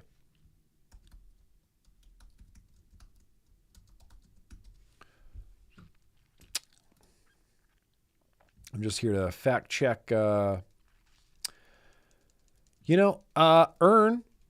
I think Ern's wrong. If it was a Vaporesso Armor S, then this is what the internet tells me is a Vaporesso Armor S. Ern. Armor S? This isn't that's an Armor S right there. That's an Armor S. If I go to a website, yep, I can't think of another website that would be more accurate than the website I'm on. But the Armor S looks like that single 18650 banger with a sub-tank. Unless the internet's wrong, but the internet wouldn't be wrong. Why would the internet be wrong? Why would the internet do that? The internet's always right. Okay. Listen, we're getting a little bit behind here. It's 6:30 and this vlog used to be done at 7. But what we're going to jump into literally right freaking now.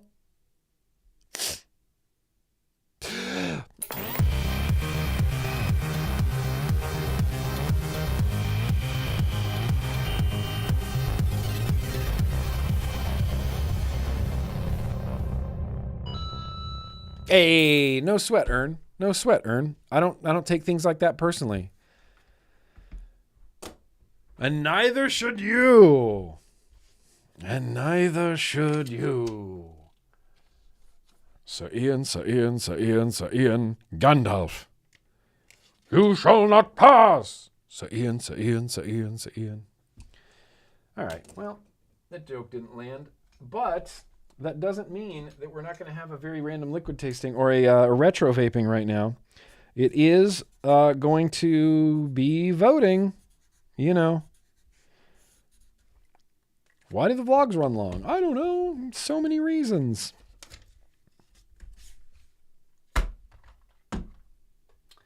Let's see. We're going to go with this one again. We're going to go with this one again. Or, whoa, hang on. I'm just going to keep this as one singular round. What was I thinking? 2 liquid tastings? That's insanity. That's insanity. Cool. Glad to see a lot of people on the cool team. Cool. We're going to do number 1, number 2, or number 3. Please vote literally right now. Please vote literally right now. Number 1, number 2, or number 3, which happens to be a mystery box. Whoa, how the tides turn. Put on a little bit of voting music here. Please vote. I think that's the conclusion, Steve-O. The vlog runs long because the vlog runs long. And I really tried tonight to streamline this a little bit, but the vlog runs long because the vlog runs long. Ern, please get some shed time in your body. Please get some shed time in there as soon as possible. I demand it. Do a dab. Do a dab. Do a dab. Tiny. How the turntables have turned. You are a good friend. What is it with the mystery box? The poor Galatech. Poor Galatech's never getting built. What is it with the mystery box? Everybody loves a mystery box. Everybody loves a mystery box. I'm not going to let this go that long because I can't see anything else catching up to the mystery box. It's just mystery box for days. People want to know what's inside. Remember, if there's nothing in there, then we're not doing a retro vape. That's the rules. I don't make the rules. I just enforce them. I do make them though too, to be fair. I do make these rules as well.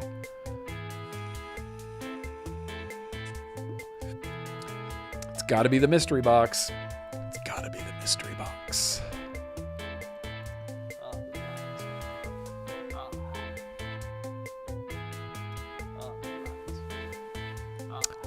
I really hope there's something in this mystery box too. You just live life on the edge. You're like, I like to gamble. I like to be mysterious. The mystery box is full of lies. Yep, the mystery box is full of bad dragon.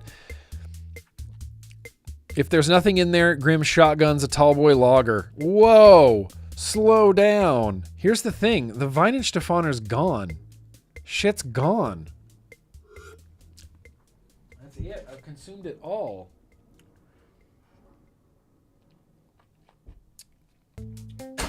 And that was delicious.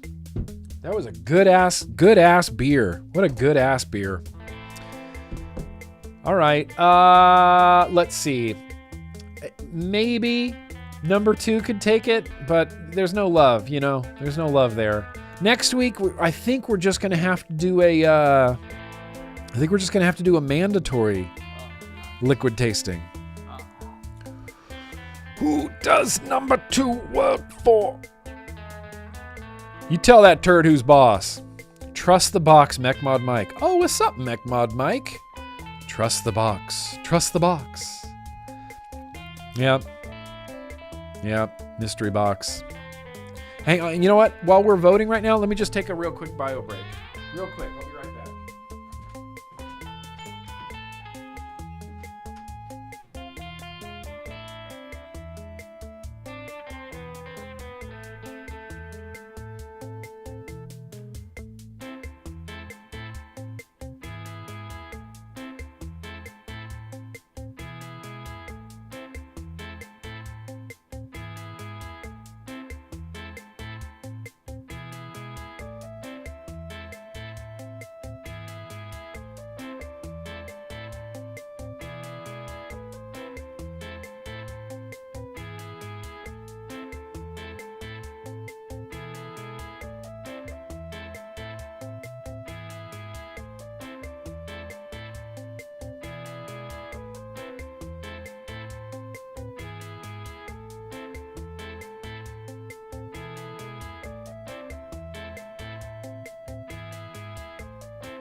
Where are we at?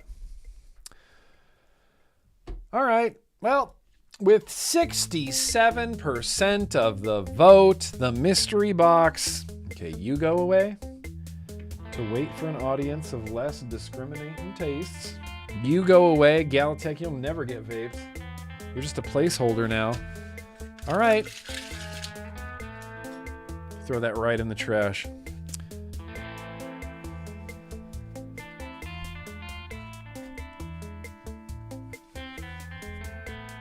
Are we ready?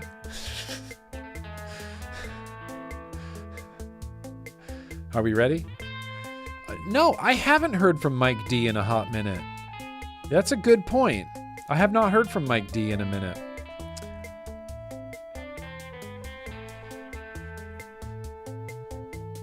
Oh, there's something in here. Yeah, there is. It's an RTA. It's an RTA. This came to me from Dean Tordanik. This is the mini engine, OBS mini engine. I never got to vape one of these. I've had the OBS engine full size, but not in a very long time. Not in a very long time. Let's switch up the music real quick. OBS engine. Think about that. Tiny little banger. Let's see, what do I have? I think I'm just going to grab this to build on tonight.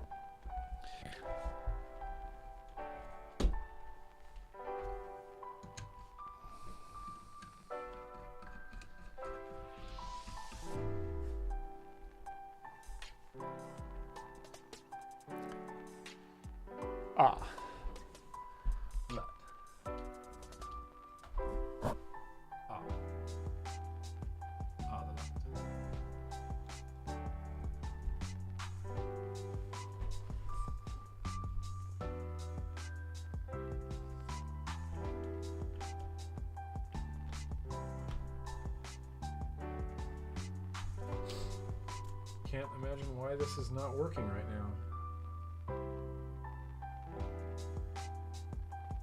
Oh, that's upsetting. Oh, that's upsetting. Well, that's upsetting. I guess no matter how much you test stuff while you're setting up your stream.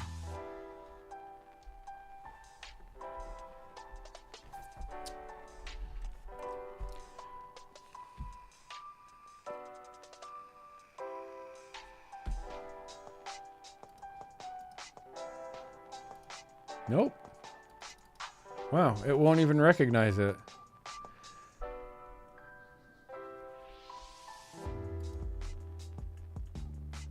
Huh. Rad. All right. I'm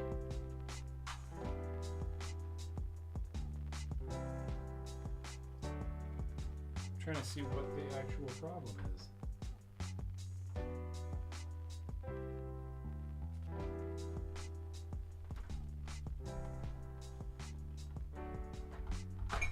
Fucking Christ.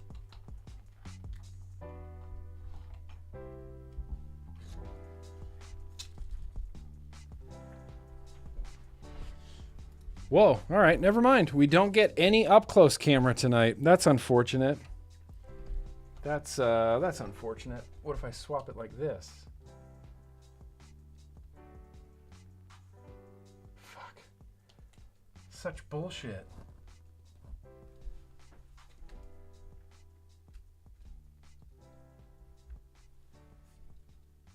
Wow, my software won't even recognize that camera right now. Well, look, it was working before the stream. It was working before the stream, but we're not going to get any hot up-close action, and that's really unfortunate. This is the most up-close, hot up-close action we're going to get. Whoa, there's a build in here. This is a twisted build? God damn it, why isn't my up-close camera working? I really want this to work.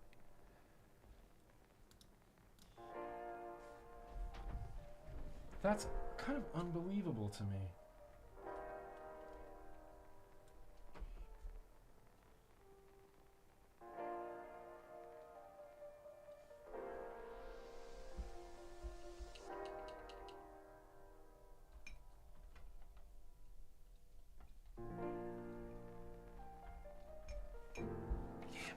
Damn it.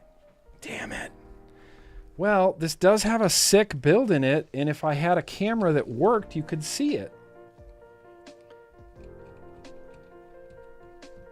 I genuinely don't understand what's going on, honestly. I would have to reboot my software, and that's going to end the stream. But I might leave this build in here.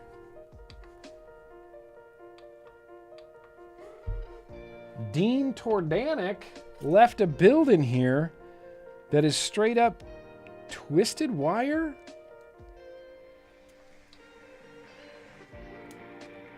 You think it's too old?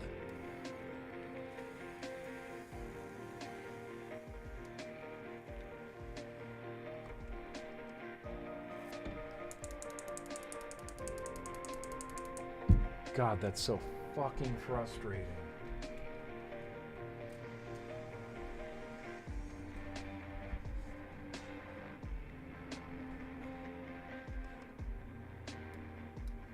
God damn it.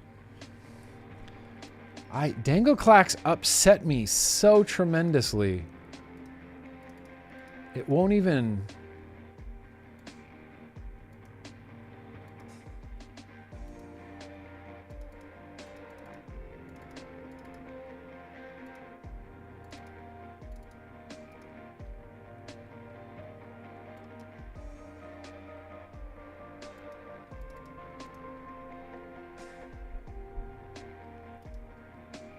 Oh?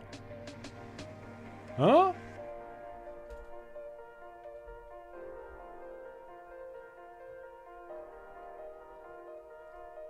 Oh my God, I hate this. Well, hopefully I can get this sorted out before the fiddle.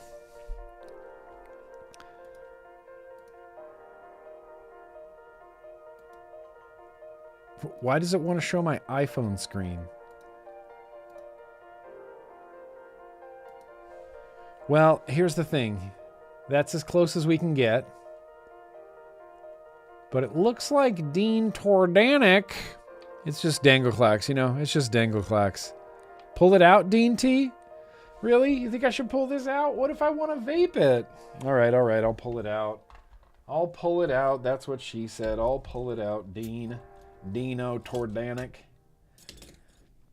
I suppose. Just trying to, you know, move things. Damn it.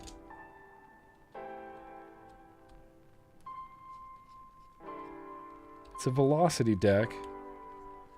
God, not having an up-close camera pisses me off so badly, especially because it was working flawlessly before the stream. But now it just fucking won't.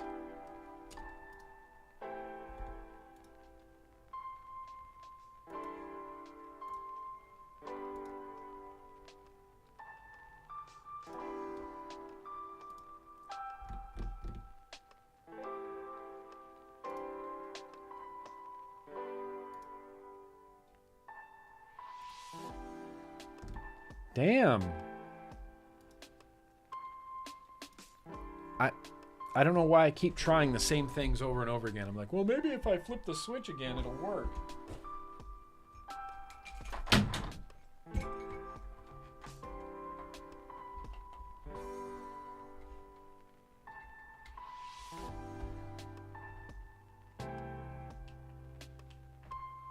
And I'm pissed because I don't know what's wrong. I don't know if it's the cable. I don't know if it's the switcher.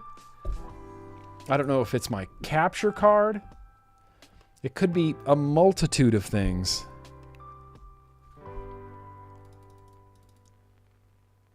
God damn it. Well, sorry everybody. Sorry. Hot! Hot! Yeah, these are some just twisted up wire. Should we recreate that? Should we do some twisted wire for this? No, let's find some good coils to put in here. Let's find some aliens or something to put in here, you know?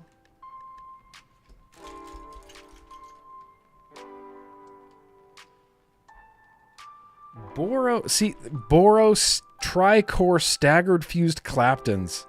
That's a crazy specific coil. Look, I think we got some Duchess coils beaters we can throw in here. 2.5 millimetry. I know that I could restart my software and it would work, but that ends the stream.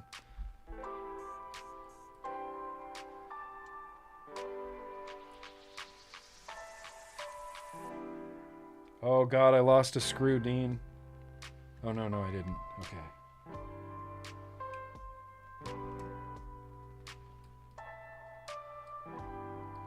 Well, it's a velocity deck, and if I had an up-close camera, you could see that right now.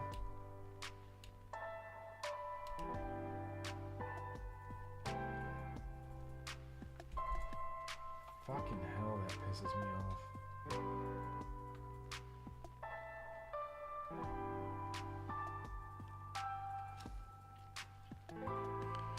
Well, let's just get this build done. I got some Duchess coil beaters here. It's a velocity deck. Old school. But this is kind of a wide wire.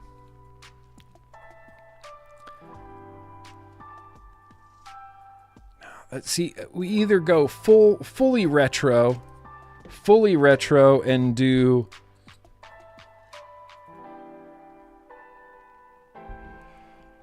you know, a twisted build, or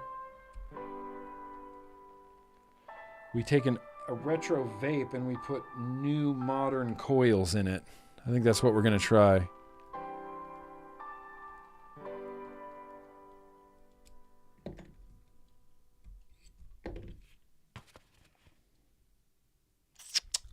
Yeah. Hell yeah. I guess so.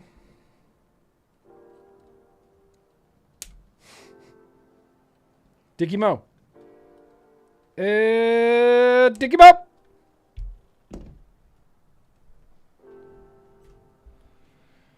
Fucking camera piece of shit. The fucked up thing is I know as soon as I restart this software, it'll suddenly see the camera again. It's like, oh, there it is.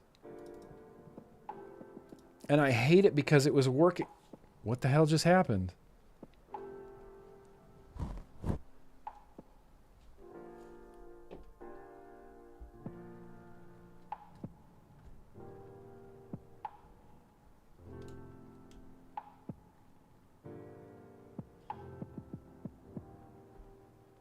Okay, maybe it's the SD, maybe it's the capture card. Maybe I need a new capture card.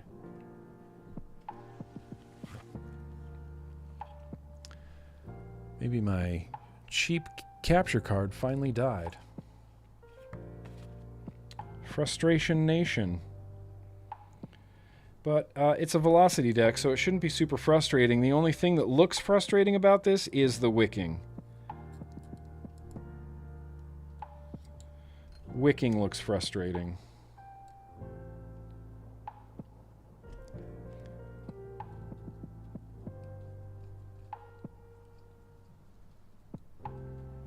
And honestly, a velocity deck, I mean, that got janky. Screws come in from the side, and when you have a wide coil, it just smashes the leads down into oblivion. Now I'm lost in oblivion. It's the Mastodon song.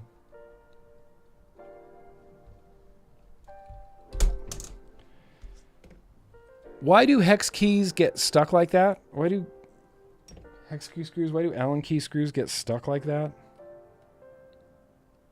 Dickie Mo. And a good old Dickie Mo. Dickie Mo. The wicking looks like the nightmare on this. The wicking looks like the nightmare RTA on this. Thank you, Duchess Coils, for the use of your coils. These are some 5-wrap aliens, 2.5 millimeter. They look jank nation. Oh, that's right. I don't have an up-close camera. It's 100% my software, and I hate that so much. I hate that so bad because I know the fix. The fix is to restart my software.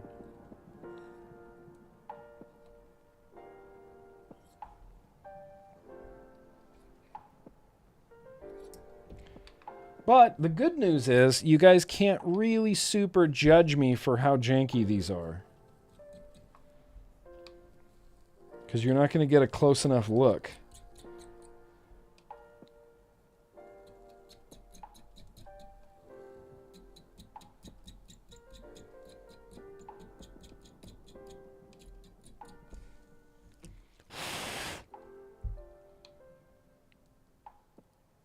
Oh, good heaters. They're heating good.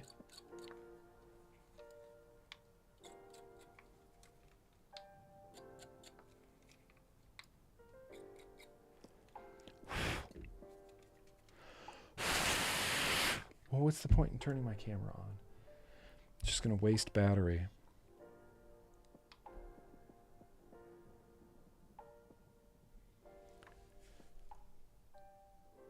Perfection. Perfection. Now this looks like the most frustrating part. We're going to use some phrasing, some good old phrasing cotton. I'm always watching. That's enough for an RTA, right? Phrasing.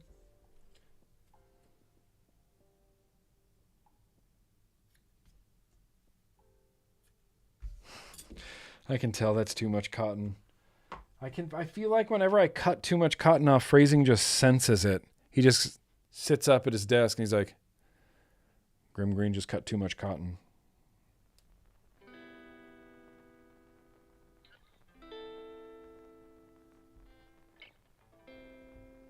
It's not terrible. It's not terrible. Yeah, well, I really wish I had an up-close camera. And it was just working before the stream. Just working. Each individual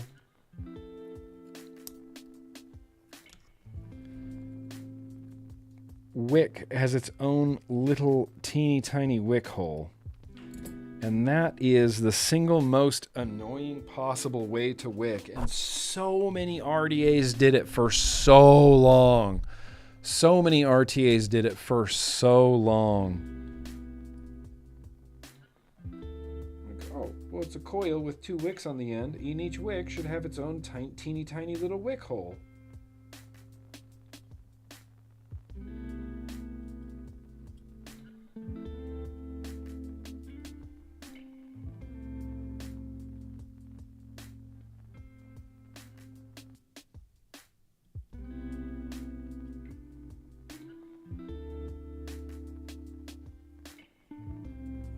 I can see why people hated RTAs back in the day. I can see why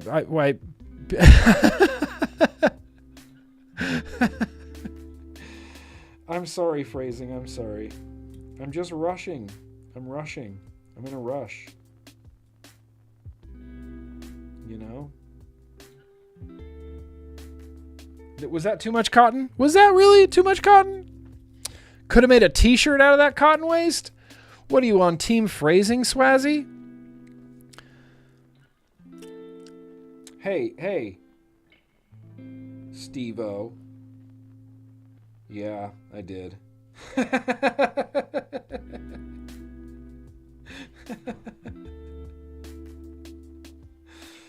But to be fair, the Type 2 was a troll doll wick, you know?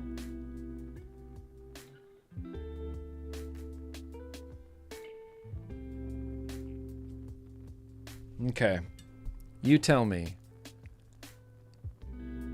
Each wick goes into it's each wick hole. Pow, something like that. This has got some severe top-down airflow. And see, I don't know that I trust this airflow that just comes down from the top like that at your coils, because airflow always takes the path of least resistance. Somehow it's even more offensive to me knowing that the cotton you are wasting is the cotton I sent you. Oh, I wouldn't say I'm wasting it. It's getting used. It's just some of it gets used into the trash can. Some of it gets used into the trash can. Ah. Yeah, I don't miss Troll Doll either. You know, and the Type 2 was supposed to be like a vintagey, retro, throwbacky RTA. It was deliberately old school.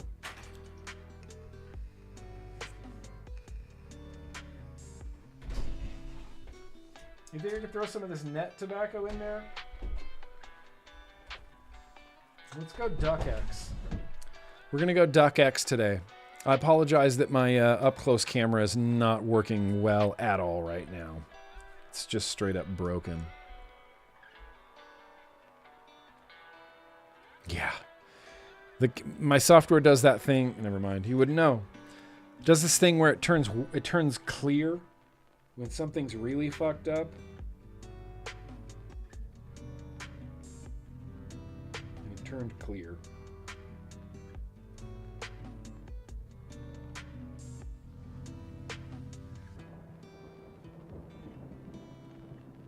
This is some pretty haphazard wicking.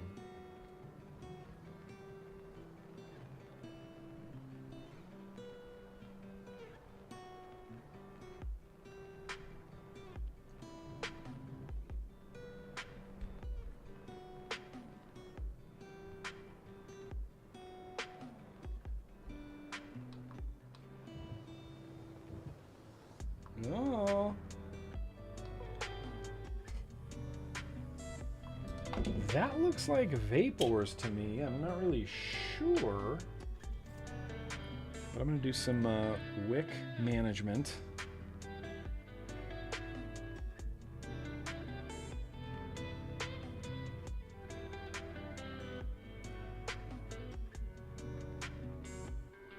I'm going to try to put some speed holes in here because speed holes do work, despite what Steve-O says.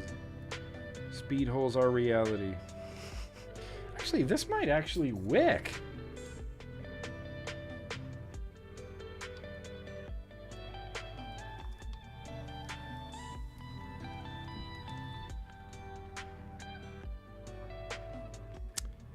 There are tabs.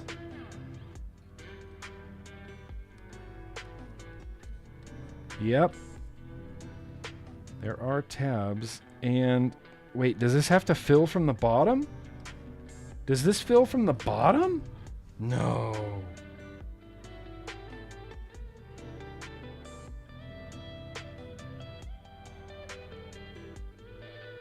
Holy shit.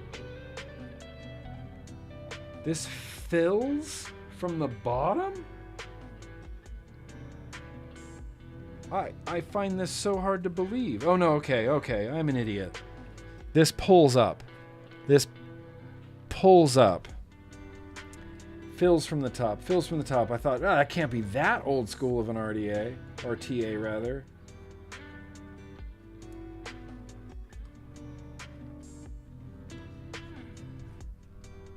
Okay. OBS Engine Mini. Fill. Blah, blah, blah, blah, blah, blah, blah.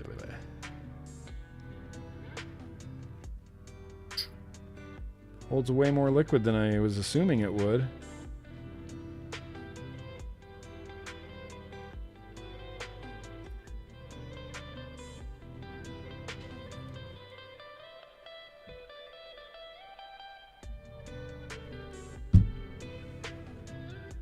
It is done. It is done. Is that a world record? World record for GrimmGreen doing a retro vape? The twisted, I agree. The twisted, I should have left the twisted coils in there. I should have left the twisted coils in there. D by God. People choose such interesting names on the internet. Debog Yard, Debog YD, Deboggy D. I agree. I should have left those twisted coils in there. But look, we got an OBS engine Mini, OBS Engine Mini on loan from the Dean Tordanik collection with some Steve Marquez Duck X, the only good blue Raz that maybe I've ever had.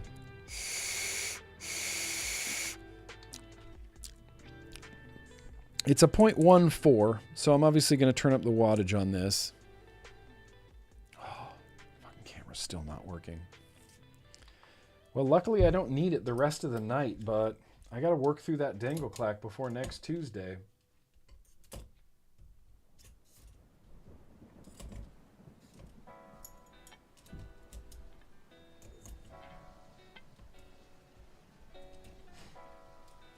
I've outgrown this almost. I have too many tools now. And some of these I don't even use. Why do I keep these out here? I haven't used these tools in ages. Okay. 0.14, 54 watts, OBS Engine Mini, Duck X on the inside. On top of, you know, it's the reliable Leaning Tree. Retro Vape it at 250 watts. Okay. I'm just kidding. Of course I would never do that. I kind of feel the same way, Phrasing. Leaving the old build in there is Retro Vape cheating. It is kind of Retro Vape cheating. I agree. Yeah. And like Wee Baby Seamus says, hit that like button. You know? Hit it. Smash it. Punch your computer. Punch your phone. Break your phone. Break your laptop. Run your laptop over with a car. But just make sure you hit that like button. It really helps me out a lot. You can even hit the dislike button. It still helps me out a lot. OBS Engine Mini. Cheers.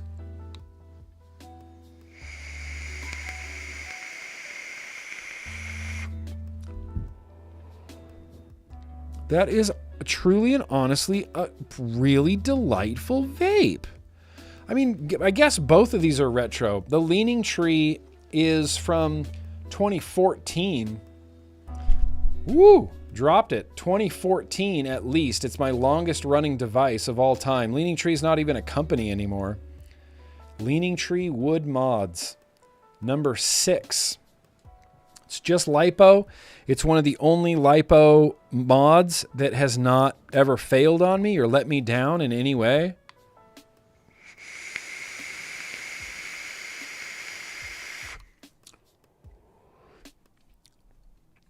I mean, that's vaping good. It's legitimately vaping legitimately good.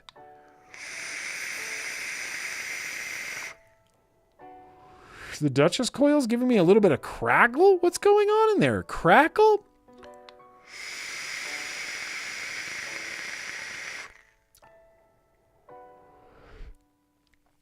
That's my favorite part. That resin wood combo is my favorite part. It's like a purpley wood with just a big crater of green, just a big river of green acrylic going through it. And I like the way that this is finished. Like the wood is thick because it's all screwed together with metal parts, metal bottom, metal top. Big horn switch, clicky BB buttons. DNA, what is this? I don't even know what this is. DNA 200? DNA 250. When did the DNA 250 come out?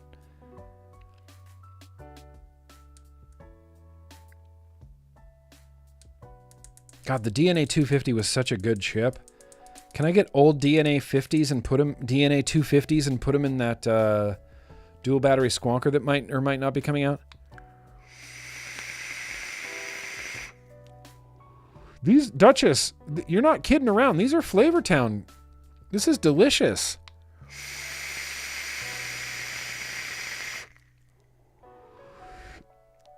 This is a good RTA. That's a good RTA. What's up, Michael Stevens? Chillin'. We just built a OBS engine mini for a retro vape on the famous Leaning Tree mods. It's delightful. It's wicking. It's crackling. The flavor is busting.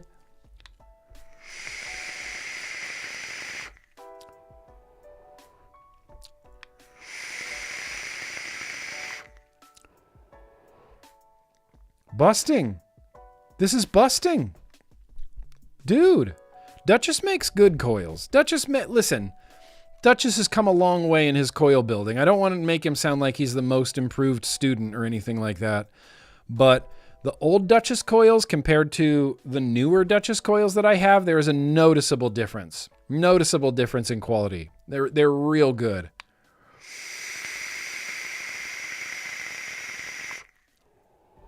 I love this. I love this, and I want to put this on something that's not this.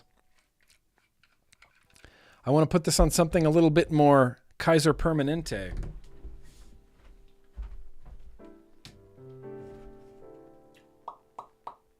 What do I got? What do I got? Nothing? Really? I got nothing in here? Nothing I can just grab? No dope mod? This? I think I'm gonna go with this. Who saw this coming? Who saw this coming? Friggin' Voopoo?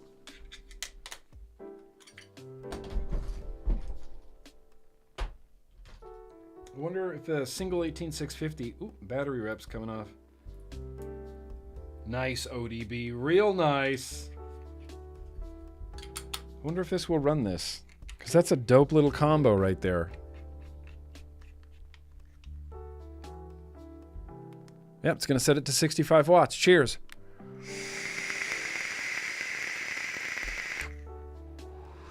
This is delightful, Dean. Dean. Delightful in every way. The airflow's nice. The flavor's nice. It's a little bit crackly. It wasn't super easy to wick, but I wicked it, and it's wicking. It's continuing to wick. I see bubbles happening. I'm not getting any dry hits. 65 watts. Boosh. That's it. That's the final setup. And I love it.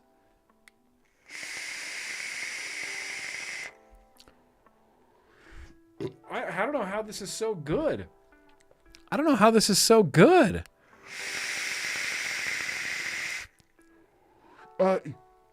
George boy. Hey. What's up, bro? Okay. Well, Dean just won the retro vape contest that I didn't even know was happening, but that's one of the best retro vapes in recent memory. How old is this OBS Engine Mini? How old is it? When did it come out? I'd like to find out.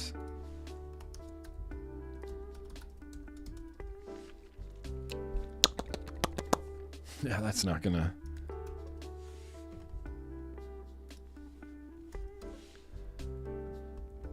Mini. Let's see if there's a video review. Let's see. Jay Hayes got one for the Nano. OBS Engine 25. OBS Engine RTA. OBS Engine RTA. Mini. When did this come out? 7 years ago. 7 years ago? 7 years ago. What was even 7 years ago? 2017? May 20th. Okay, set tells me. May 20th, 2017. Shout out to Izzy Leif on on YouTube. Izzy Leif.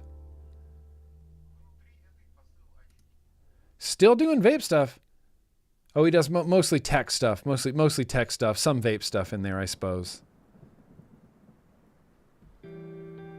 It's 2017. This is a 2017 banger. This could have come out. This could have come out last year. This could have come out last year. Brian's Tech. It's because I can't keep track of a singular post-it note all week long. Couldn't possibly keep track of one post-it note all week long and use it week after week. Oh, bro. You went to the doc today? You're down for 9 weeks? Bro. Shit, man, I don't want to hear that. Big love to you. Yeah, like Breezetown says, big love to you. Speedy recovery. Hope you're okay. Let's catch up in the hangs tonight.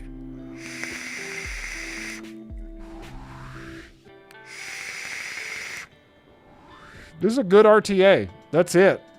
The Engine Mini. I wish I had reviewed this in 2017 because this is a good RTA.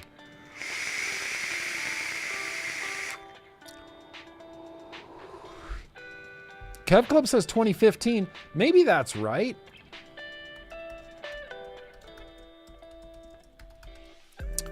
I'm actually here. Let me just search YouTube. Because we all know Mike's video is going to come up first, and he'll have the correct date on it.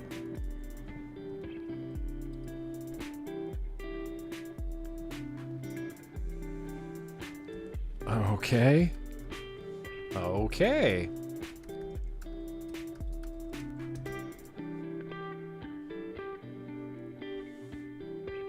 Yeah. 8 years ago? 8 years ago seems to be the farthest back I can find. Bob the Tech Guy. Ambitions. Old Ambitions Vapor. 8 years ago. August 15th, 2016. 2016. 2016 seems to be, Old Ambitions still around? What's Old Ambitions up to these days? Oh, man. Disposable reviews.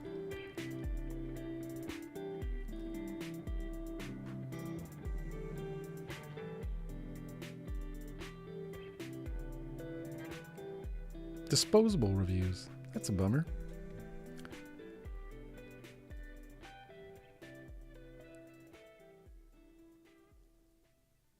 The amount, I gotta tell you, like, the amount of vape gear that I say no to is bonkers. Bonkers. This is a good RTA. Period. End of story. Thank you, Dean, for contributing to that. Really appreciate you. We are way long. We're at 2 hours and 49 minutes right now. And we're just now going to get to...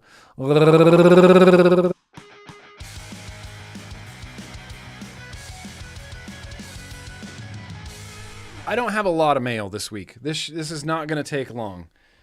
We're going to roll this right into a random liquid tasting. In fact, hang on. Let me hydrate real quick. Squid, you down for some hydrating? I think so.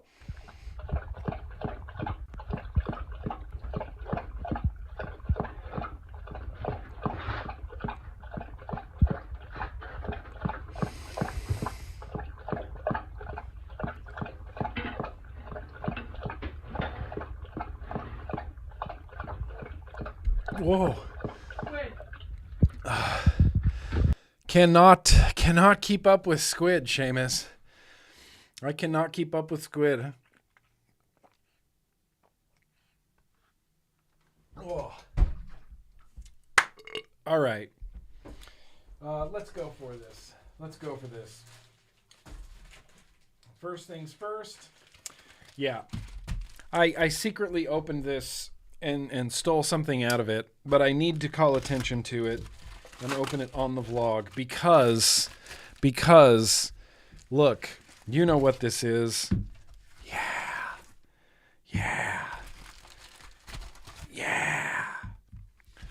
4 bottles, just a slight little re-up on some guava jelly. I love Eric. I love deep cuts. This is a legacy liquid for as long as he makes it. I will be vaping 12 milligram guava jelly.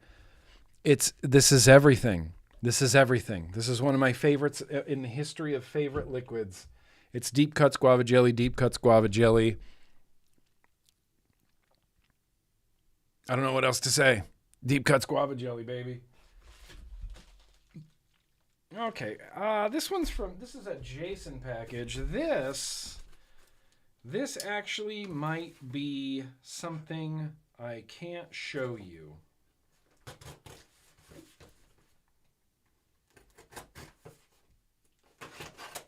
This might be something I can't show you.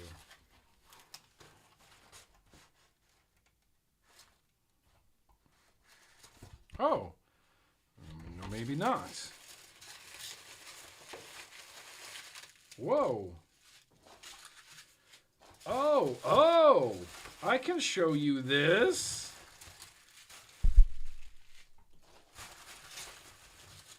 Hang on. These are coils.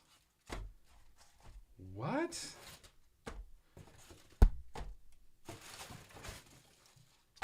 Whoa.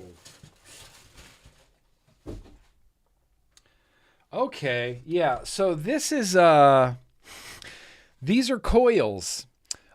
Weeks and weeks and weeks and weeks and weeks ago, maybe up to like months ago, there was a dude who was talking about some other guy that made 10-core aliens, and I have some now. I have some 10-core aliens.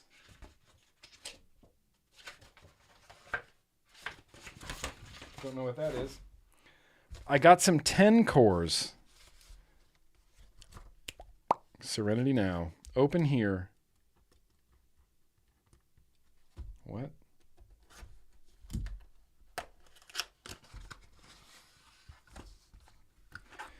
Handmade premium coils. It's just called Handsmade. Handsmade? Handsmade premium coils, 10 core. Dude, this is good little packaging right here. Each one comes in a little guy. I wish I had my up close camera working properly because I want to see these 10 cores.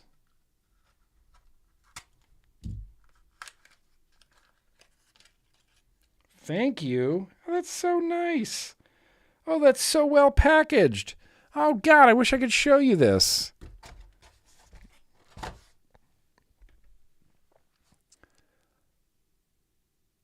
Ten core aliens. We're going to have to put these in something on Tuesday. Maybe these should coils from Slovenia. Are these from Slovenia? Where I didn't even see the box. Where did these come from? I thought this was a UK package.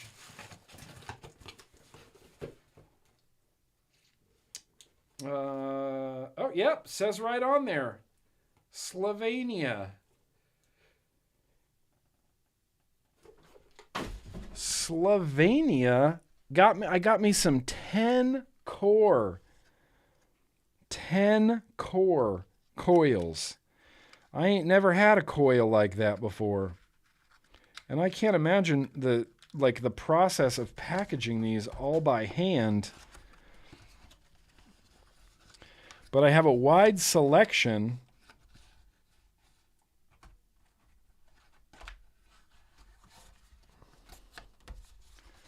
10 cores. But wait, there's more. 6-core RDL aliens, 7-core RD aliens, 7-core alien mechs. These are all restricted direct lung.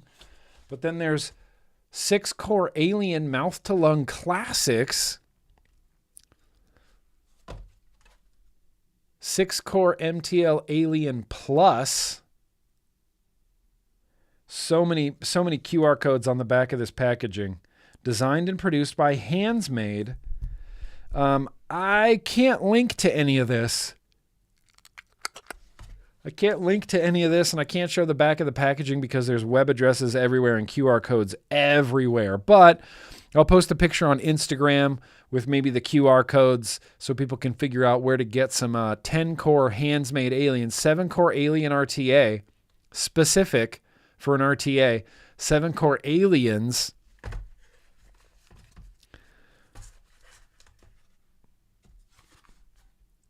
6-core restricted direct lung alien, 7-core alien restricted direct lung mech. Tempered. Oh, tempered. What's tempered mean, Shadow Man?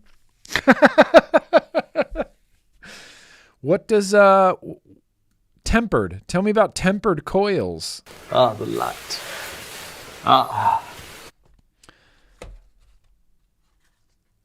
10-core direct lung mech tempered. Tempered coils. I don't know exactly what that means. I mean, I've only heard tempered used in the sense of glass. Tempered glass and the such as.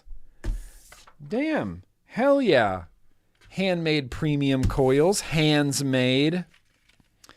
MTO coils are 0.39 or something. You know, that's not completely not mouth to lung. That's not completely not mouth to lung. Timmy has 10-ply frame staggertons. What is that? FSS? Frame staples something?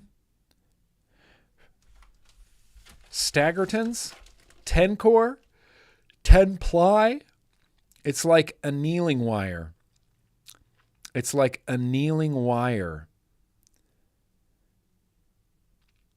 Tempering metal. Oh, I didn't realize Ern was also a metallurgist here. Tempering metal makes it harder and the crystalline structure more uniform. Heat treated. Okay, so they're like pre-glowed.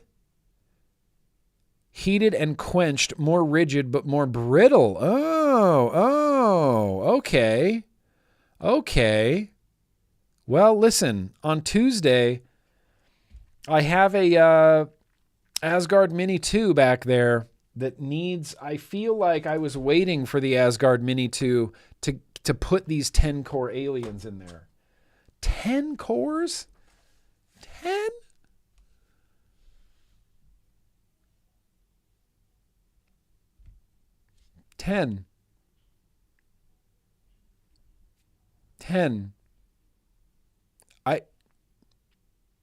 I ain't never had no 10-core nothing, I don't think. Jason. This says Corporate Jason. Corporate Jason sent me something. Corporate Jason, this is a hype package right here. This is a hype package. Annealing wire. What is it, praying? Annealing wire.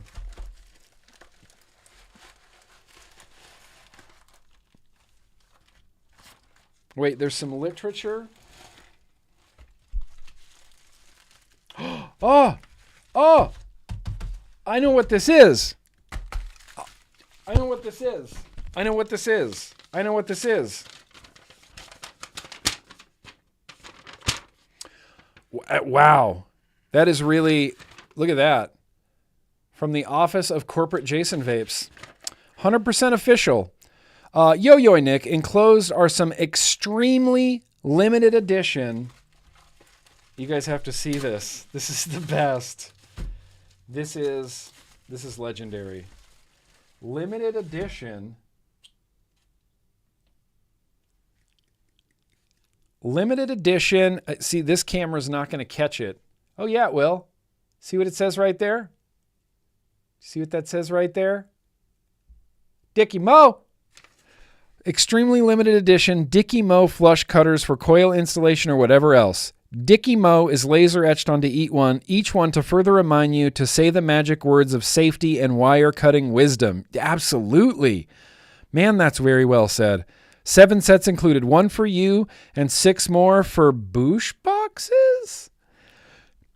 I'm working on another run with more colors and sizes. I might have details after China returns from its New Year festivities. Yo, everyone. Enjoy, everyone.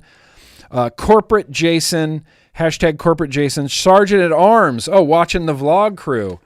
Oh, see, I have no authority or power within the watching the vlog crew. I don't have the ability to...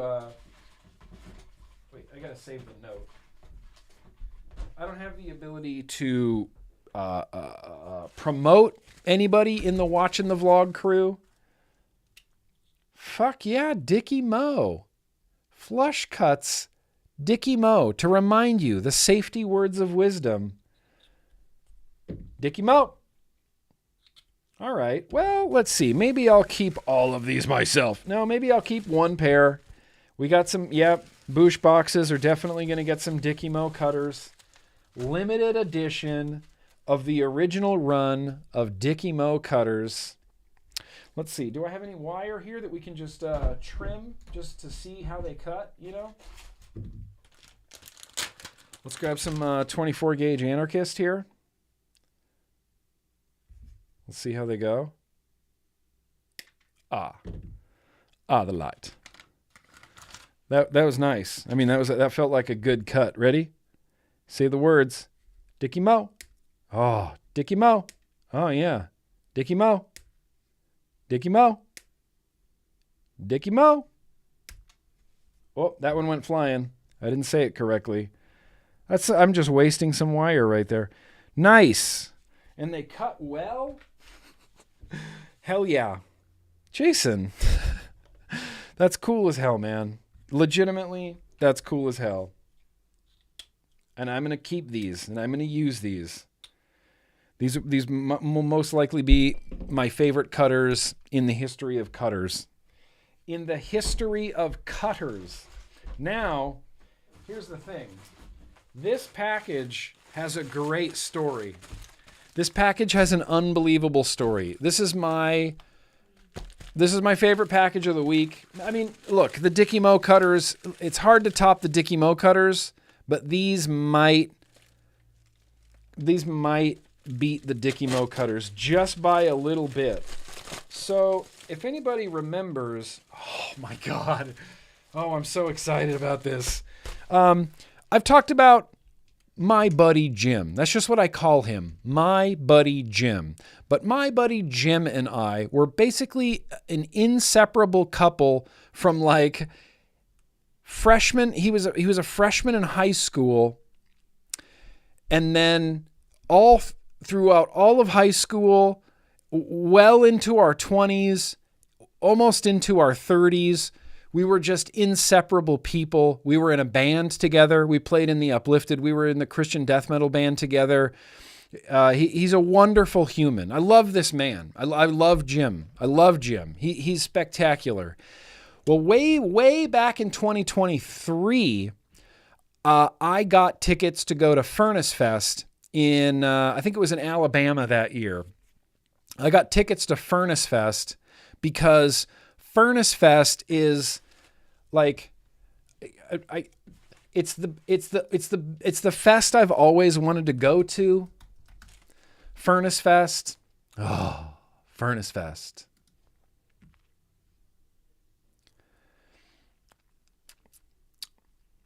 Doesn't have a lineup. Yeah, I mean, look at this. Burn It Down, Esocharis, Figure 4, Glass Eater, ISIS, Living Sacrifice, Narcissist, No Innocent Victim, Self-Minded, Squad 5-0, Stairwell, The Dillinger Escape Plan, Under Oath, Zayo, Newfound Glory, Branston, Brothers Keeper, Few Left Standing, Further Seems Forever, Haste, Overcome, Shai Hulud, Shockwave, Stretch Armstrong, Strong Arm, The Blamed, Where Fear and Weapons Meet, Blindside, Code 7. I love all these bands. Embodiment, Hopes Fall, Ludicrous, Slick Shoes, Society's Finest, Spitfire. The Juliana theory was there. Hatebreed was there. The Wednesdays were there. 12 Tribes was there. Yellow Card was there. Darkest Hour, Fairweather, Further Seems Forever. It was just every hardcore and metal band I was ever into, whether it was Christian or non-Christian, they were all... Goatee Hook was there. Point of Recognition was there. Furnace Fest. I was dying to go to Furnace Fest. I wanted to see Strong Arm. There were so many metal bands and hardcore bands, Christian bands, post-hardcore bands that I wanted to see at Furnace Fest. And so Jim and I were going to go to Furnace Fest. I got tickets. He's like, oh yeah, we're going to get to hang out with our old band manager, Martin. He was going to go there. This guy who managed our band for a while. He's a great guy. He introduced me to Cradle of Filth. I never heard Cradle of Filth before, Martin. And I had tickets. And it was all booked and it was ready to go. And then, you know, for whatever XYZ reasons that were out of my control, I ended up taking that time that I was going to go to Furnace Fest, and I had to go up and kind of help take care of my dad for a little bit. We had to get him through some surgery. He had to get some kidney bags and stuff like that. So I canceled my Furnace Fest trip in order to go, you know, spend time / take care, help take care of my dad back in 2023 when he was still with us. And so I've kind of always been like, that sucks I didn't get to go to Furnace Fest. But I remembered that before Jim went to Furnace Fest, he's like, hey, Branston. Dude, do you remember Branston? Okay, Branston was great. No, Goatee Hook. Goatee Hook. How do you guys not know about Goatee Hook? Goatee Hook. Their most popular stuff is their covers, but they released this album 2 Years to Never. And I'm just going to put a link to the Spotify in the chat right now. Branston, Blindside, Junior Theory, Goatee Hook. Dude, yes. Just listen to this Goatee Hook track. Goatee Hook ruled. And so he was on his way to Furnace Fest, and I knew that he was on his way to Furnace Fest. And so he texted me and he's like, hey, do you want me to get you any merch? And I said, yeah, absolutely I do. So I Venmo'd him. I don't even remember. It was like $90. I just Venmo'd him like 80 or $90. And I said, yeah, get me whatever. I trust your judgment. You know, here's the band. You know what bands I like. I listed my preferences. I was like, get me some merch. And he did. And this was in 2023. And he did. And then he went to Furnace Fest and he came home from Furnace Fest. And then I didn't even remember that I sent him money for merch. And he didn't even remember that he bought me merch. And it just sat in like his storage area till right now. This is like a gift from the past. This was purchased in 2023 at Furnace Fest. And Jim texted me the other day and he's like, dude, holy shit. I bought you merch at Furnace Fest that I never sent you. And it just all my memories came flooding back. I was like, oh yeah, dude, you definitely did. He's like, oh, I'm going to send it out. First thing next week. It was a few weeks later. The merch is finally here. The merch is finally here. Listen, SoCo, I know. Listen, truly and honestly, Florida right now is the only state, maybe I'm painting with too broad a brush, but I think I'm accurate. Only state doing vaping correctly. The only state doing vaping correctly right now. Credit where credit is due. DeSantis in Florida is doing it right with vaping. Every time, Southern Comfort. Hope you're doing well, bro. Sumo Surprise. Jeremy V, I didn't know you were into Goatee Hook.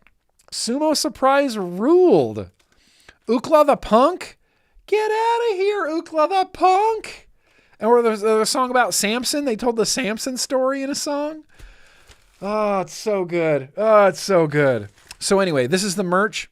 I haven't seen it. I don't know what he got me, but we're going to experience this together. We're going to experience this together.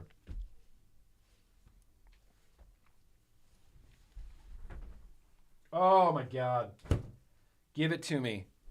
Look at this. That's a Zayo shirt. I've never had a Zayo shirt ever in my life. That is so sick, Jim. Good call. Good eye. I love the Pink Reaper. I love the planet. That's so badass. I like the space. And it's Zayo. Zayo. I could have got to go see Zayo. You know, like I could have got to go see Zayo. But now I have a Zayo shirt. I feel like I was there, you know? I miss fests so much. I miss fests so much. We used to go to Tom Fest up in Washington. I've talked about that so much. Yeah, my buddy. Buddy Jim for the win. Smells like brand new merch. Smells like brand new merch. I miss going to fests so desperately. I miss going to see bands just at you know, like 100 bands you can get to go choose from. And you stroll through like the merch halls and you look at all the merch and you're like, I'm going to buy those stickers. I'm going to buy that hoodie. I'm going to buy that t-shirt. I'm going to come back and buy that vinyl. And you just stock up on dope merch and you see dope bands and everybody's just stoked because you're all there for the same thing. You're all there to see your favorite bands. It's hard to find people in a bad mood. Shit, yeah. Shit, yeah, Zayo. Fucking Zayo. All right. And this t-shirt.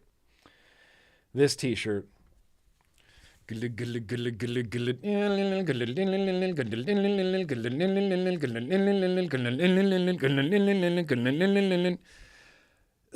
Sacrifice Non-Existent on a t-shirt. Living Sacrifice Non-Existent. We got the track list on the back. You know what the best song on this whole album is? We're going to skip down to this track right here. Void Expression. Void Expression from Living Sacrifice Non-Existent. What a stellar album. What a stellar band. This is peak 90s. Peak 90s. This lineup changed like directly following this. I can't believe I finally have a Living Sacrifice t-shirt. I don't even believe anymore. I'm an atheist now, but I cannot not love Living Sacrifice and everything they have ever meant to me. And I still love this band. I bought this record on vinyl. I loved it so much. But yeah, if you ever get a chance and you want to get into some real badass Christian metal, Void Expression, this track on Non-Existent, mind-blowing. In fact, when my other buddy, you know, one of my longest running friends, Chris, I've talked about Chris Fagan all the time. He, I think I told this story already. When we talk about this album on this vlog, The Living Sacrifice Non-Existent? I think we have. But this is when we were in high school, and Chris goes to Reno with his mom, and they go to the Manger Christian bookstore, and he buys some CDs, and he gets home and he calls me and he's like, Nick, you need to come over. Get your mom to drive you over here because we need to listen to this album together. I was like, what did you get? He's like, dude, Living Sacrifice. And so I go, Mom, will you drive me to Chris's house? She's like, sure, honey, I'll drive you to Chris's house. It's like, yeah. And so I go over to Chris's house and we just sat and listened to Non-Existent from Living Sacrifice, just having our minds blown by how great this album was. It's so good. Aren't you agnostic and not atheist? Sure. I don't believe. That's whatever that is. I don't believe that there's a God, and I don't think that there is. I'm an agnostic atheist because I guess when it comes down to it, theism deals with belief and Gnosticism deals with knowledge. So if you're agnostic, that means you don't have knowledge of a deity or God. And if you're an atheist, then you also don't have a belief. So I don't believe, but I also have no knowledge of it as well, if that makes sense. So you could be an agnostic Christian. You could believe in your heart, in God and Christ and that you're saved and all of those things, you can believe, but also have no knowledge of it. Like no actual knowledge. You can be an agnostic believer as well, I believe.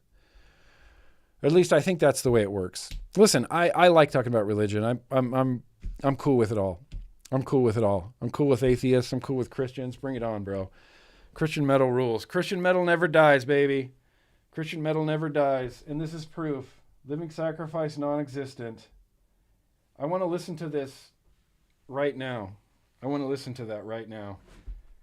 All right, that's the mail. And Jim, thank you. Thank you. I'm glad I finally got those shirts. And well, look, I don't think non-existent is I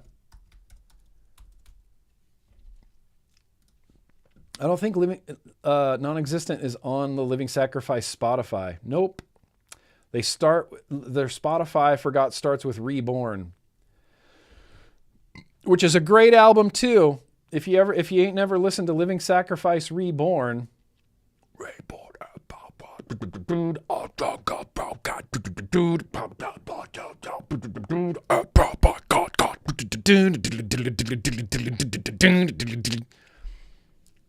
it's good. I'm going to put it in the chat right now.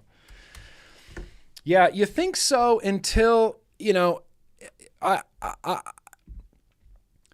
believe it or not, there's a lot of parallels in my life between defending Christian metal to people and defending vaping to people. Because when I was going to the church, there were a lot of elders and deacons in the church who did not like what me and my friends were doing by listening to Living Sacrifice and Non-Existent and Overcome and all the, Goaty Hook and whatever. Christian metal bands, Christian punk bands. And so there was always this element of like, we felt some judgment from other believers for listening to heavy music that was still, what we considered to be the music of believers. Like, I know Living Sacrifice, those dudes are all Christian. I know Zao, most of those dudes are Christian. And, the Unashamed, most of those dudes are Christian. The OC Supertones, all those dudes are Christian. So we got guff. We caught shit from elders in the church and deacons in the church who were like, that sounds evil. And we're like, actually, it's not. It's just the lyrics are the lyrics are godly. The lyrics are biblical, It just sounds evil. It sounds metal. That's what we liked. Anyway, and so defending Christian metal to people in the church feels sometimes like defending vaping to people who have never smoked or vaped in any way. It's like, I don't get it. It's like, well, it's not for you to get. It's for me to get. And, Anyway, just some casual religious discussion. That's fine. MXPX, dude. MXPX, still one of my favorite bands of all time. I don't know if you see under this candle right here where it says Nazi punks fuck off. That is the MXPX box set. That's every MXPX album on vinyl right there. Every single one of them. I bought it for Slowly Going the Way of the Buffalo, but I celebrate all MXPX. I got to see MXPX a bunch. I saw MXPX last year with my good buddy, Chris Fagan. We went down to, I don't even know where we went. House of Blues, Anaheim. Went and saw MXPX. Oh, so good. So good. Okay, well, shit. Now that that's done, did we want to try to do a contest tonight? Let's do a contest. Let's do a contest real quick before we taste liquid. Does that sound like a good plan?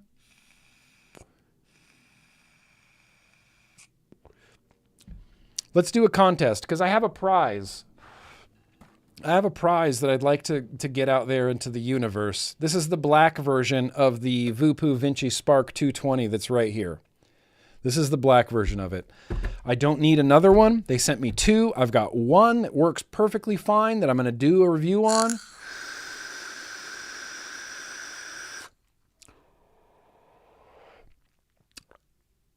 And I have a black, or it's blue maybe, gunmetal.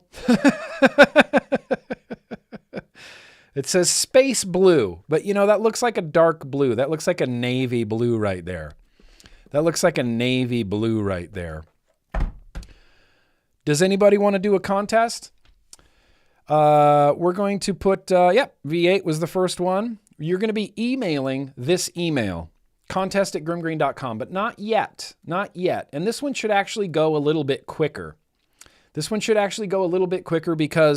we're just going to do the first correct answer. The first correct answer I see. This isn't a put things away contest. This isn't a contest that's going to take a lot of time. This is a first correct answer contest. I'm going to tear off a piece of paper here.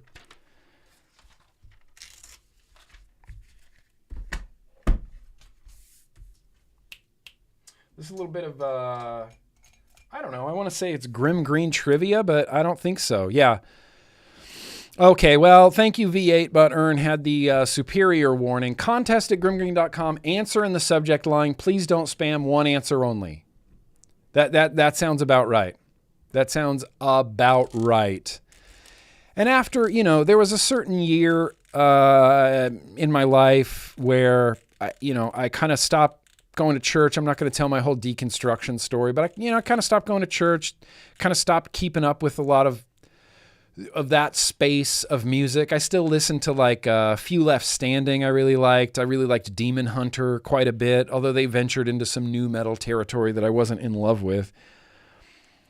But I still kept up with some of those bands, and I'll never not listen to the old records. I will celebrate the entire Living Sacrifice catalog. I wish they had their first album on Spotify.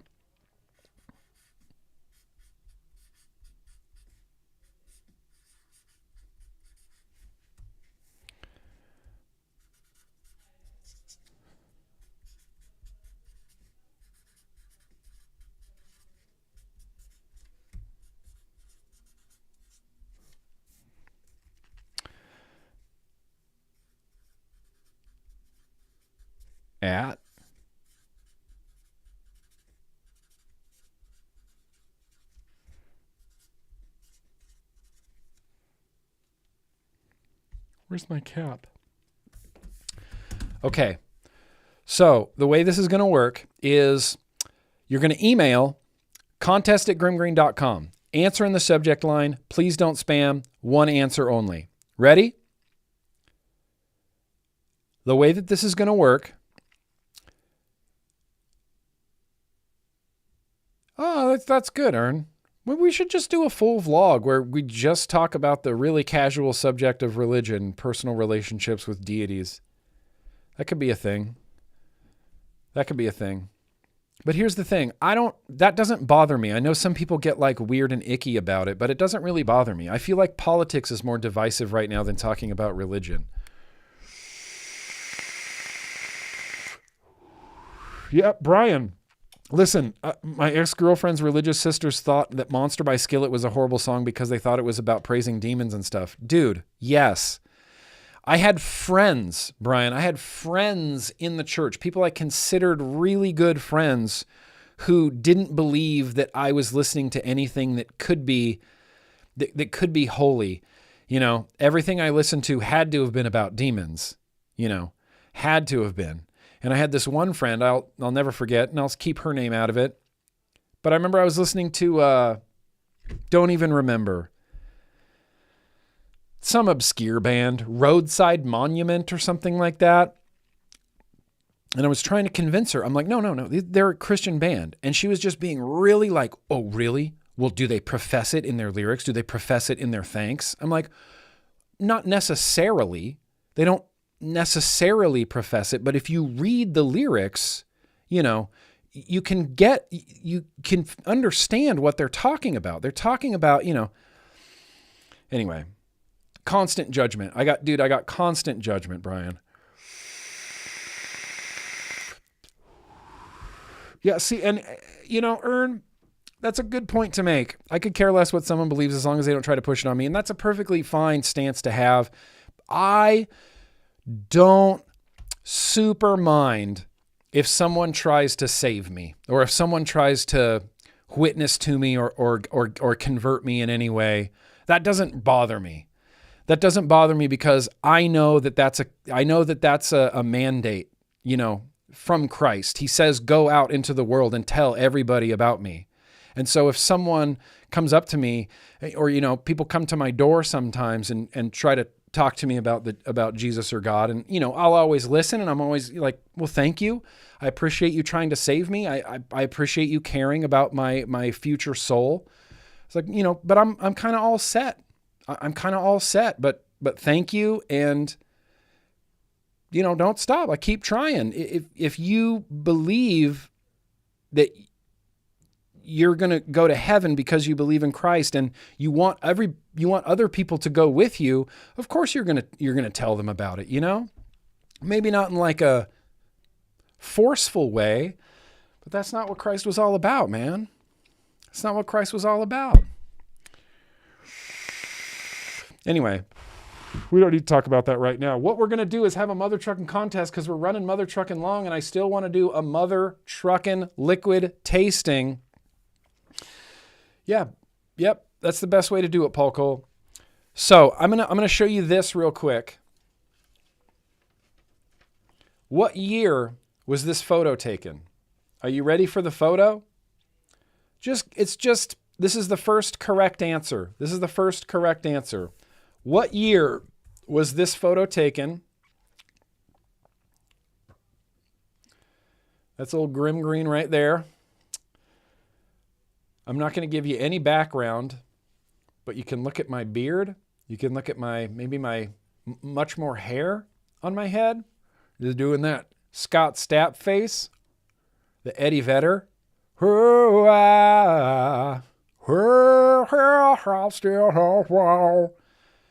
Send them on over. Just a year. Just a year. The first correct answer is going to win. First correct answer is going to win. Just the year. That's all I need. What year was this photo taken? What year do you think this photo was taken? I'm still alive. Sleeping. Rest his head on a pillow made of concrete. Yeah. All right, it's not 1994, not 01, not 2011, not 2009, not 1994. I would still be in high school. 2007, nope, not 92, not 98, not 82. I was only 6 years old in 1982.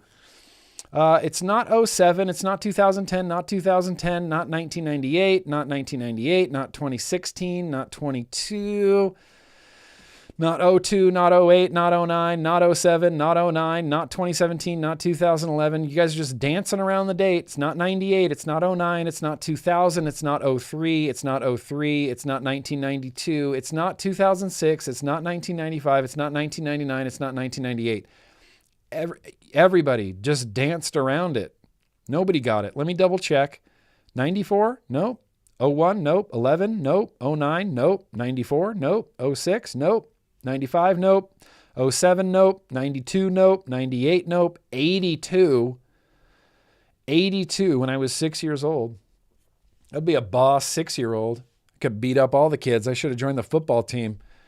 Not 07, not 10, not 10, not 98, not 98, not 2016, not 02, not 08, not 09, not 01, not 07, not 09, not 87, not 17. Let's see, 2009, 2000, 2003, 2003. You guys are so close. Wait. We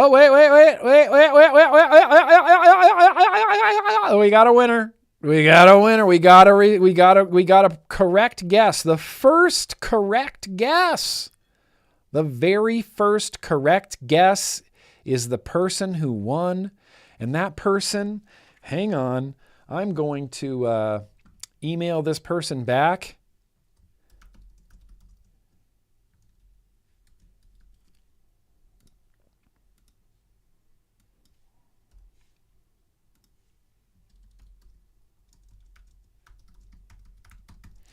And if I remember correctly, this person might be in a different country, if I'm not mistaken. But the person who guessed the correct year, this is from, this is exactly 21 years ago, I believe. 21 years ago. It was from this picture was taken at Disneyland in 2004. 2004. And the person who guessed 2004 first, he knows who he is. It's Microwave Oven. Whoops. Not that music. They're going to ding me. Hi. Microwave Oven. Microwave. Microwave Oven. Microwave Oven. Microwave Oven.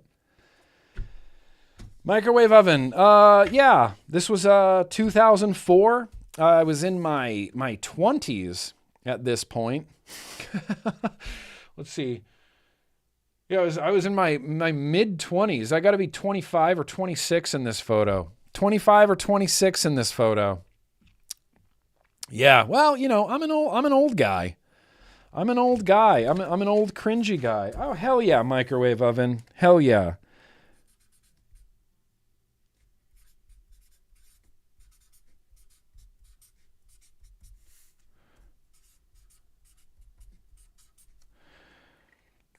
Fucking Microwave Oven. You want me to send you the picture too? I'll gladly send you the picture. You can frame it. No, I'm not. I'm not going to send it to you.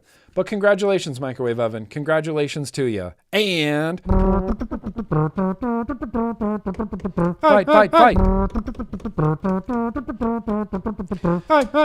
There was only there was a few people directly following Microwave Oven who did who also guessed 2024 or 2004, but he was the first one in the lineup. 04. Sewer Rug guessed 01. There was another 04 like 3 people later. There was another 04. There was another 04. 05, 06. 2017, Tim. 2015, 1999. That's pretty close. 2004. Yeah, 2004. 20 years ago. 21 years ago. 21 years ago. Damn. Well, this is going to go directly to Mother Truckin' Microwave Oven. Get me that address, Home Skillet. Get me that address. Beer's gone. I drank it. This is what we drank. It's gone. Corbinian, the Weihenstephaner Corbinian. It was delicious. Well, I'm not saying that Sewer Rug's here, but he definitely answered the contest. He definitely put himself in that contest. It's a good year. It's a good year. Okay. Here's the thing, you guys. What are we doing? Why can't I keep this shorter? I still want to do a liquid tasting, and I'm going to do it. We're going to accomplish this tonight in this vlog live stream. Right.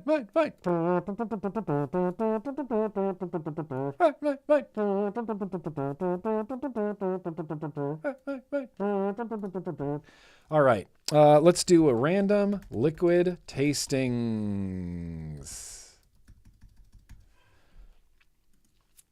In 2004, what was 21 years ago?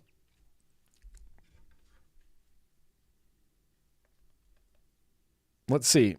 Let me do some, not that I don't believe you, but it was 26. It was 26 in that picture. 26 in that picture. I had a feeling it was 25 or 26. 25 was a big year for me.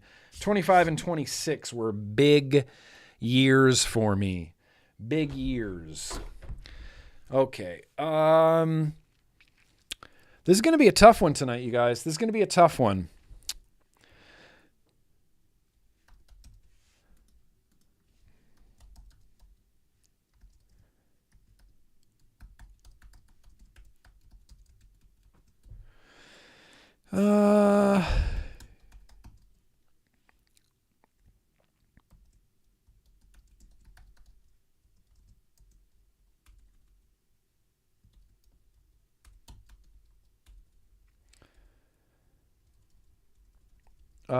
Okay, here.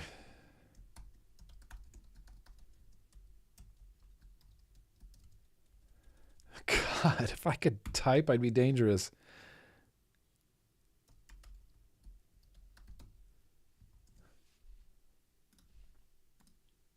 And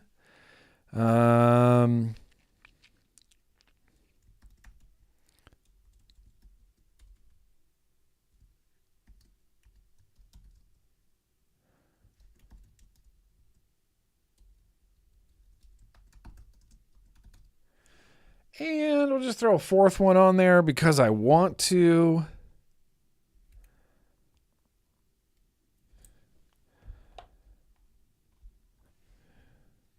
Let's just do this one. Okay. We're going to end this vlog with a very random liquid tasting. Appreciate you guys coming out. It's been a damn hell-ass fun vlog in a lot of ways, not including Living Sacrifice t-shirts. But I'm going to put some voting music on, and I'm going to start a poll in the chat. And what we're going to be possibly tasting tonight is it's Twisted Timmy's Strawberry Cream. It's Twisted Timmy's Strawberry Cream. That's an option. Stevie's Collective Knife Party. We were just talking about Stevie's Collective Knife Party. Can I lower you, camera? Nope, not that far. How about that? That's no good. Stevie's Collective Knife Party. We're going to do a Deep Cuts Sedona Peach Pear. That's up there. Sedona Peach Pear. And then lastly, just because we can, it's Mother Truckin' Slonk's King Bim. Mother Truckin' Slonk's King Bim. We're going to be tasting this tonight. I think there's something wrong with this device, Jake. Yeah. There's something wrong with this. It just drained my batteries. I put some fresh batteries in here, Jake Scrapwood, and now the batteries are dead. And it's warm. Something's wrong. Can I send this back to you and get it repaired? I love this thing. But it definitely drained my batteries.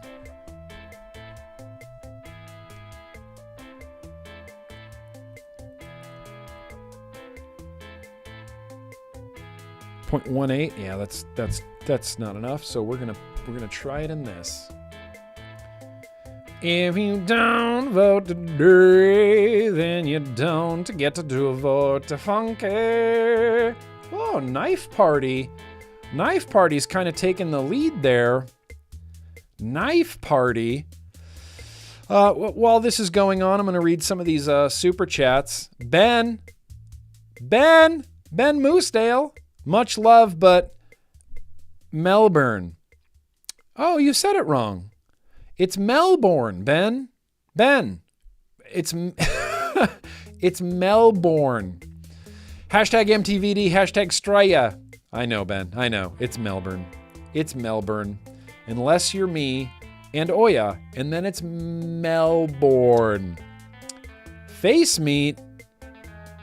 Whoa. This is an urgent message from the Department of Desiccated Grains.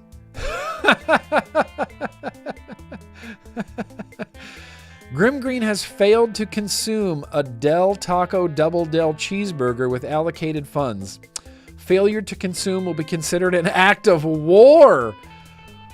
Whoa, okay, I'm sorry. Okay, maybe tonight,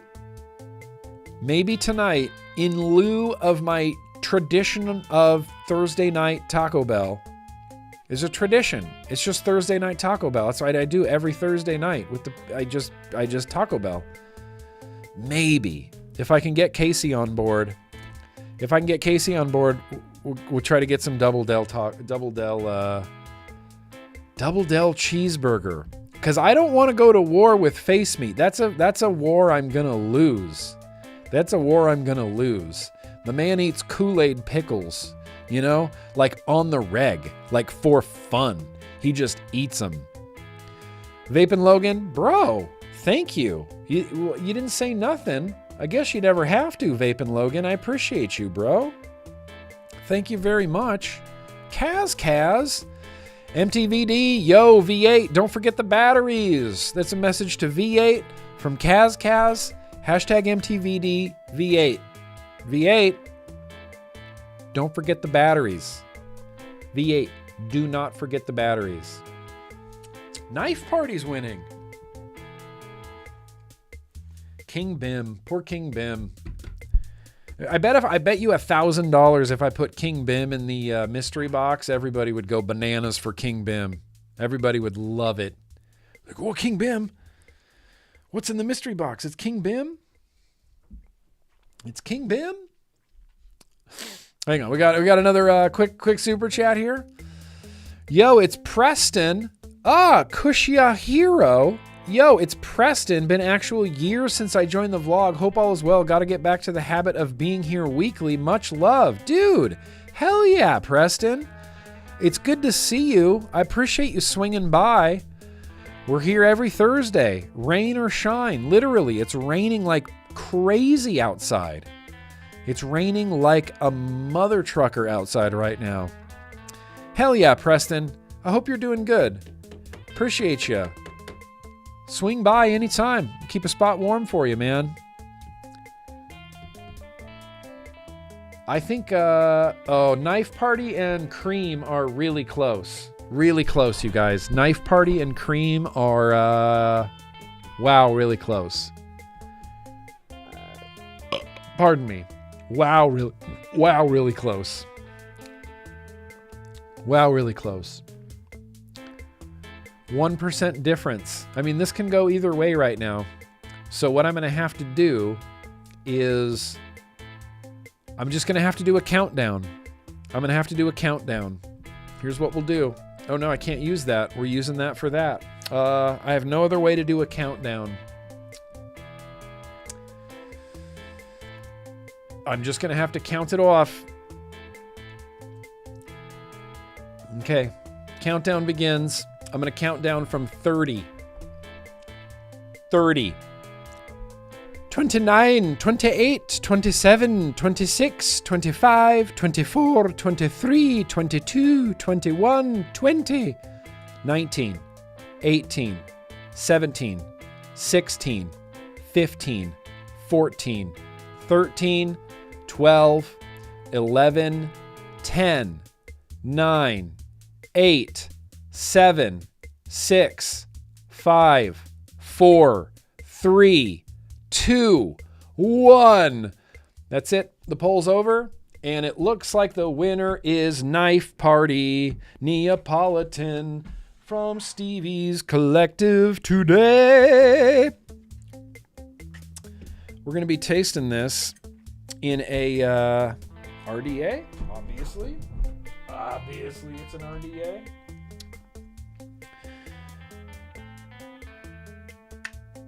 Is that a 2700 or a 21700?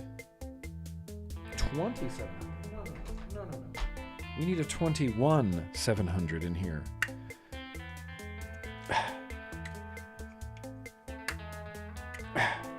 Okay.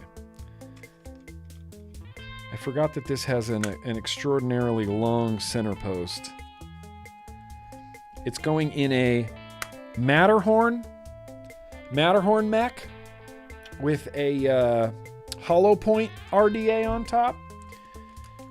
Neapolitan. It's a Knife Party. Stevie's Collective. Freaking Stevie. Dropping fire.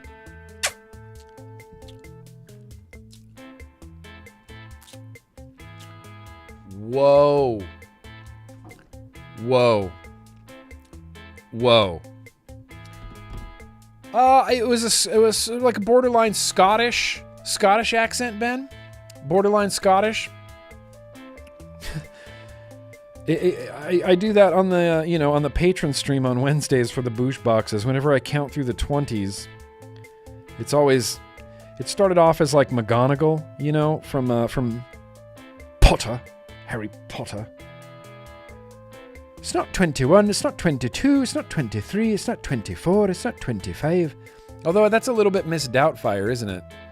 Isn't that a little bit Miss Doubtfire? 21, 22, 23. Oh, dearie.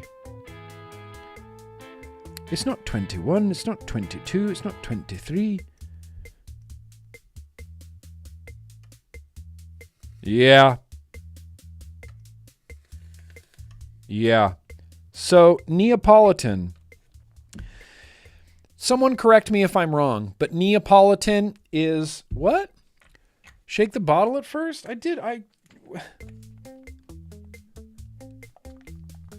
It's mixed up. It's not going to get any more mixed. It's not going to get any more mixed. Oh, what's up, Big Mood Giraffe? Sorry, I didn't see you earlier. Hope you're doing good. So correct me if I'm wrong, but Neapolitan is a chocolate strawberry vanilla flavor, right? That's the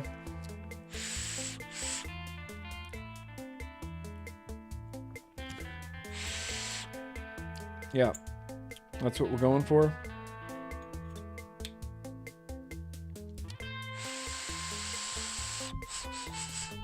Got to adjust that airflow up. I forget that the hollow point whistles a little bit. So you gotta boop, turn the airflow down a little bit, takes that whistle right away. Huge fan of the Matterhorn. Huge fan of the Matterhorn. Not trying to spoil my top 5 favorite mech mods of all time video that's coming out soon, but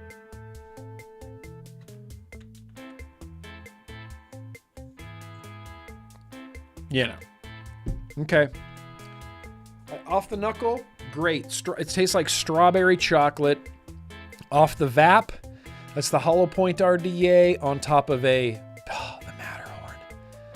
The Matterhorn. The light. Oh, you didn't like the Matterhorn, Lo-Fi? Fascinating. I like the Matterhorn. I like the Matterhorn a lot. I think it's a good Mac, and I like the dude that makes them. Okay. Oh, what's up, Aaron Taylor?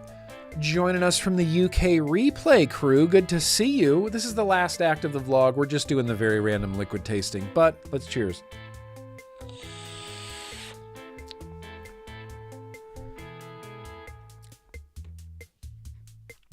Okay.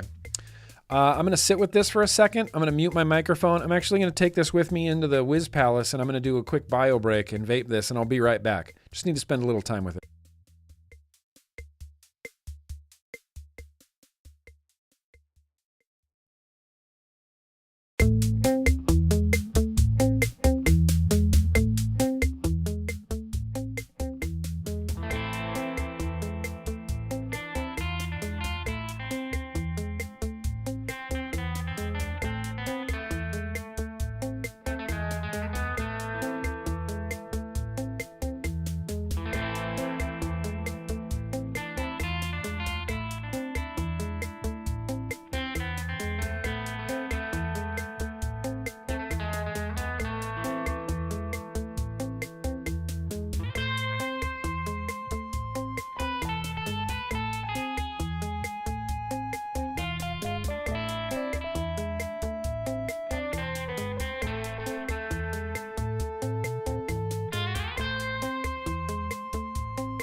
Okay, yeah.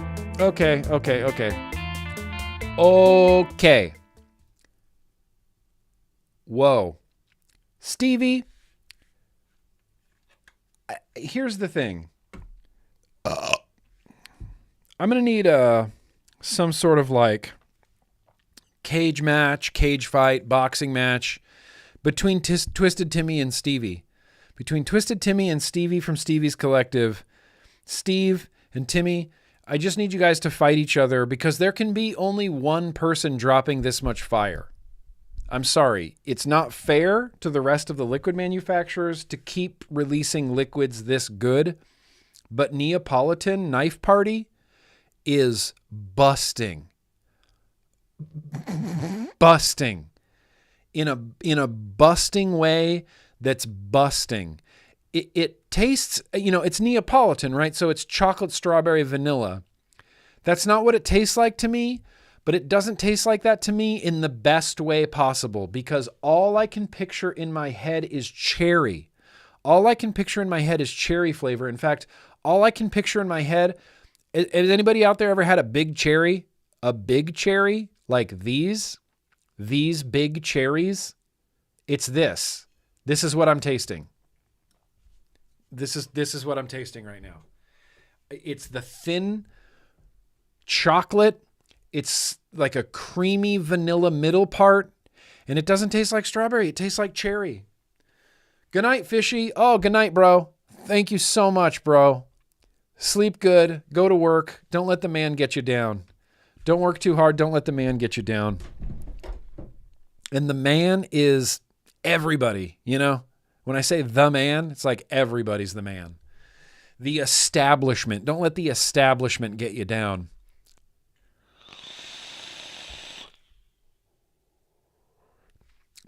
I can't picture anything else in my head but a big cherry.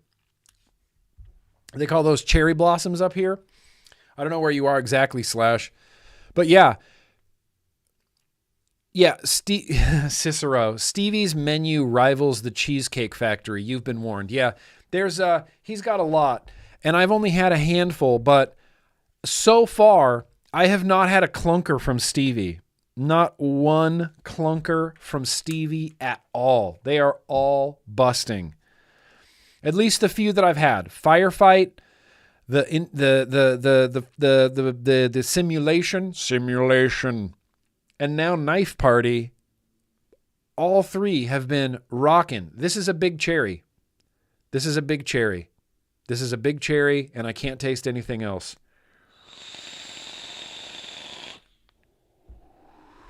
And it's rad. It tastes exactly like a big cherry. Like, exactly. Maybe minus the peanuts. But it is that. I can feel the texture in my mental mouth. That's a thing. I can feel the texture in my mental mouth. Holy shit. Holy shit, Neapolitan. I mean, this is crazy good. This is crazy good. It's not too much chocolate. It leans into the strawberry, but to me, that reads as like this creamy cherry flavor. I've never had a good cherry. And so, Stevie, you could have told me this was a big cherry, and I would believe it in a second. Maraschino cherries. No, maraschino cherries are from God, Ern. Maraschino cherries are a wonderful, beautiful, sweet cherry thing. Oh, and I've had the Blue Raz, the Duck X. The Duck X is currently in the OBS. Hang on, I'm going to sneeze.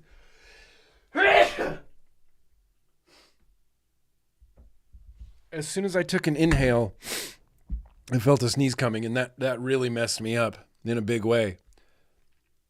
It's a big cherry. It's a big cherry. It's a big cherry. Steve, damn it. It's a big cherry. Neapolitan for the win.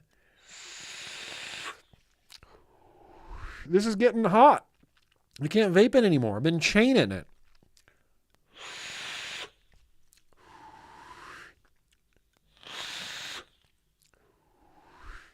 Fuck. I mean, that's delicious. That is straight up deliciousness. Deliciousness, Steve Marquez. Deliciousness. Holy shit. Whoever suggested knife fight tonight, I can't remember exactly who that was, but that is delicious. Delicious. I've never liked a blue raz, stations. I've never liked a blue raz till Steve Marquez made a blue raz. This is borderline like a desserty bakery flavor.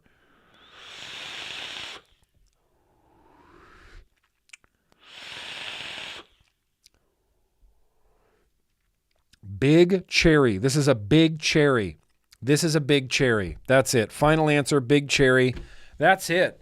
Damn, what a good vlog. Damn, what a good vlog. Really good, really fun. I'm sorry if I spent too much time on news. I do get a little worked up about it. I tried to keep it a little bit more chill tonight, but you guys got to know there's state stuff going on. If you vape in America, chances are your state in 2025 is going to try to pass a PMTA registry bill and will outlaw things even if they're approved by FDA, flavor bans left and right, taxes left and right, usage bans left and right. 2025 is the year that's like, this is going to make or break vaping. 2025 is going to make or break vaping. Hopefully we come out on the other end just fine, and hopefully we can get some vape shops back open. But, you know, I have enough hopium, I guess, for all of us. So, so much for a mid-length vlog. You know, I'm trying my best here. But here we are creeping up on 4 hours long. If anybody on the replay crew has watched this far, I owe you my undying gratitude. If you've watched all the way to the end of the vlog right now, leave a comment as the replay crew and say, I effing did it, mother trucker. That's what I want to see in the chat. I effing did it, mother trucker. And I'll know what that means, and nobody else will know what that means. But thank you. Let me take one quick look. Make sure I didn't forget anything. Did you guys see this Zayo shirt? Did you guys see the Living Sacrifice shirt? That's Void Expression. The first Living Sacrifice album just clearly sounds like Slayer. Like they're like, we're huge Slayer fans, but we're Christians, so we're going to write Slayer music. And then they got to be a death metal band, and it was awesome. Anyway, MTVD. Thank you guys. Appreciate you. I love you. I love this stream. This stream would be nothing without the really great people in the chat. And I can't express this enough. You guys are so dope. You're so welcoming. People pop in, ask questions. People are helpful. People are kind. People, you know, I love it. I love everything about it. And, oh, wait. There's one last super chat from Sewer Rug here. We might as well, let's throw it up here on the screen. It's Sewer Rug. Look at that very gracious super chat. Damn, Sewer Rug. Yo-yo and salutations. Of course I'm entering the contest. Of course I'm a cool kid. And of course I'm watching this hella rad vlog as always. Is it almost jelly season? Maybe. Thanks for all you do, dude. Yo-yo tendencies. Yo-yo tendencies all over this mug, Sewer Rug. And yes, maybe it is jelly season soon. We can get some cherry bomb jelly. Cherry bomb jelly. Appreciate you guys. Thank you. Keep being awesome. Be excellent to yourselves. Be excellent to each other. Cool Tech Dreamer, I saw you lurking. I saw you. Don't think I didn't see you lurking. I saw you, Cool Tech. I saw you. You didn't think I did, but I did. Thank you guys. We're going to say goodbye as we always do. It's my BFF. It's own boy OC. He believes he can fly. We can believe in ourselves for just a bit. Peace, you guys. Peace and chicken grease. I believe I could fly. I believe I could touch the sky any time of year. Dun dun dun dun dun dun. I believe I can fly.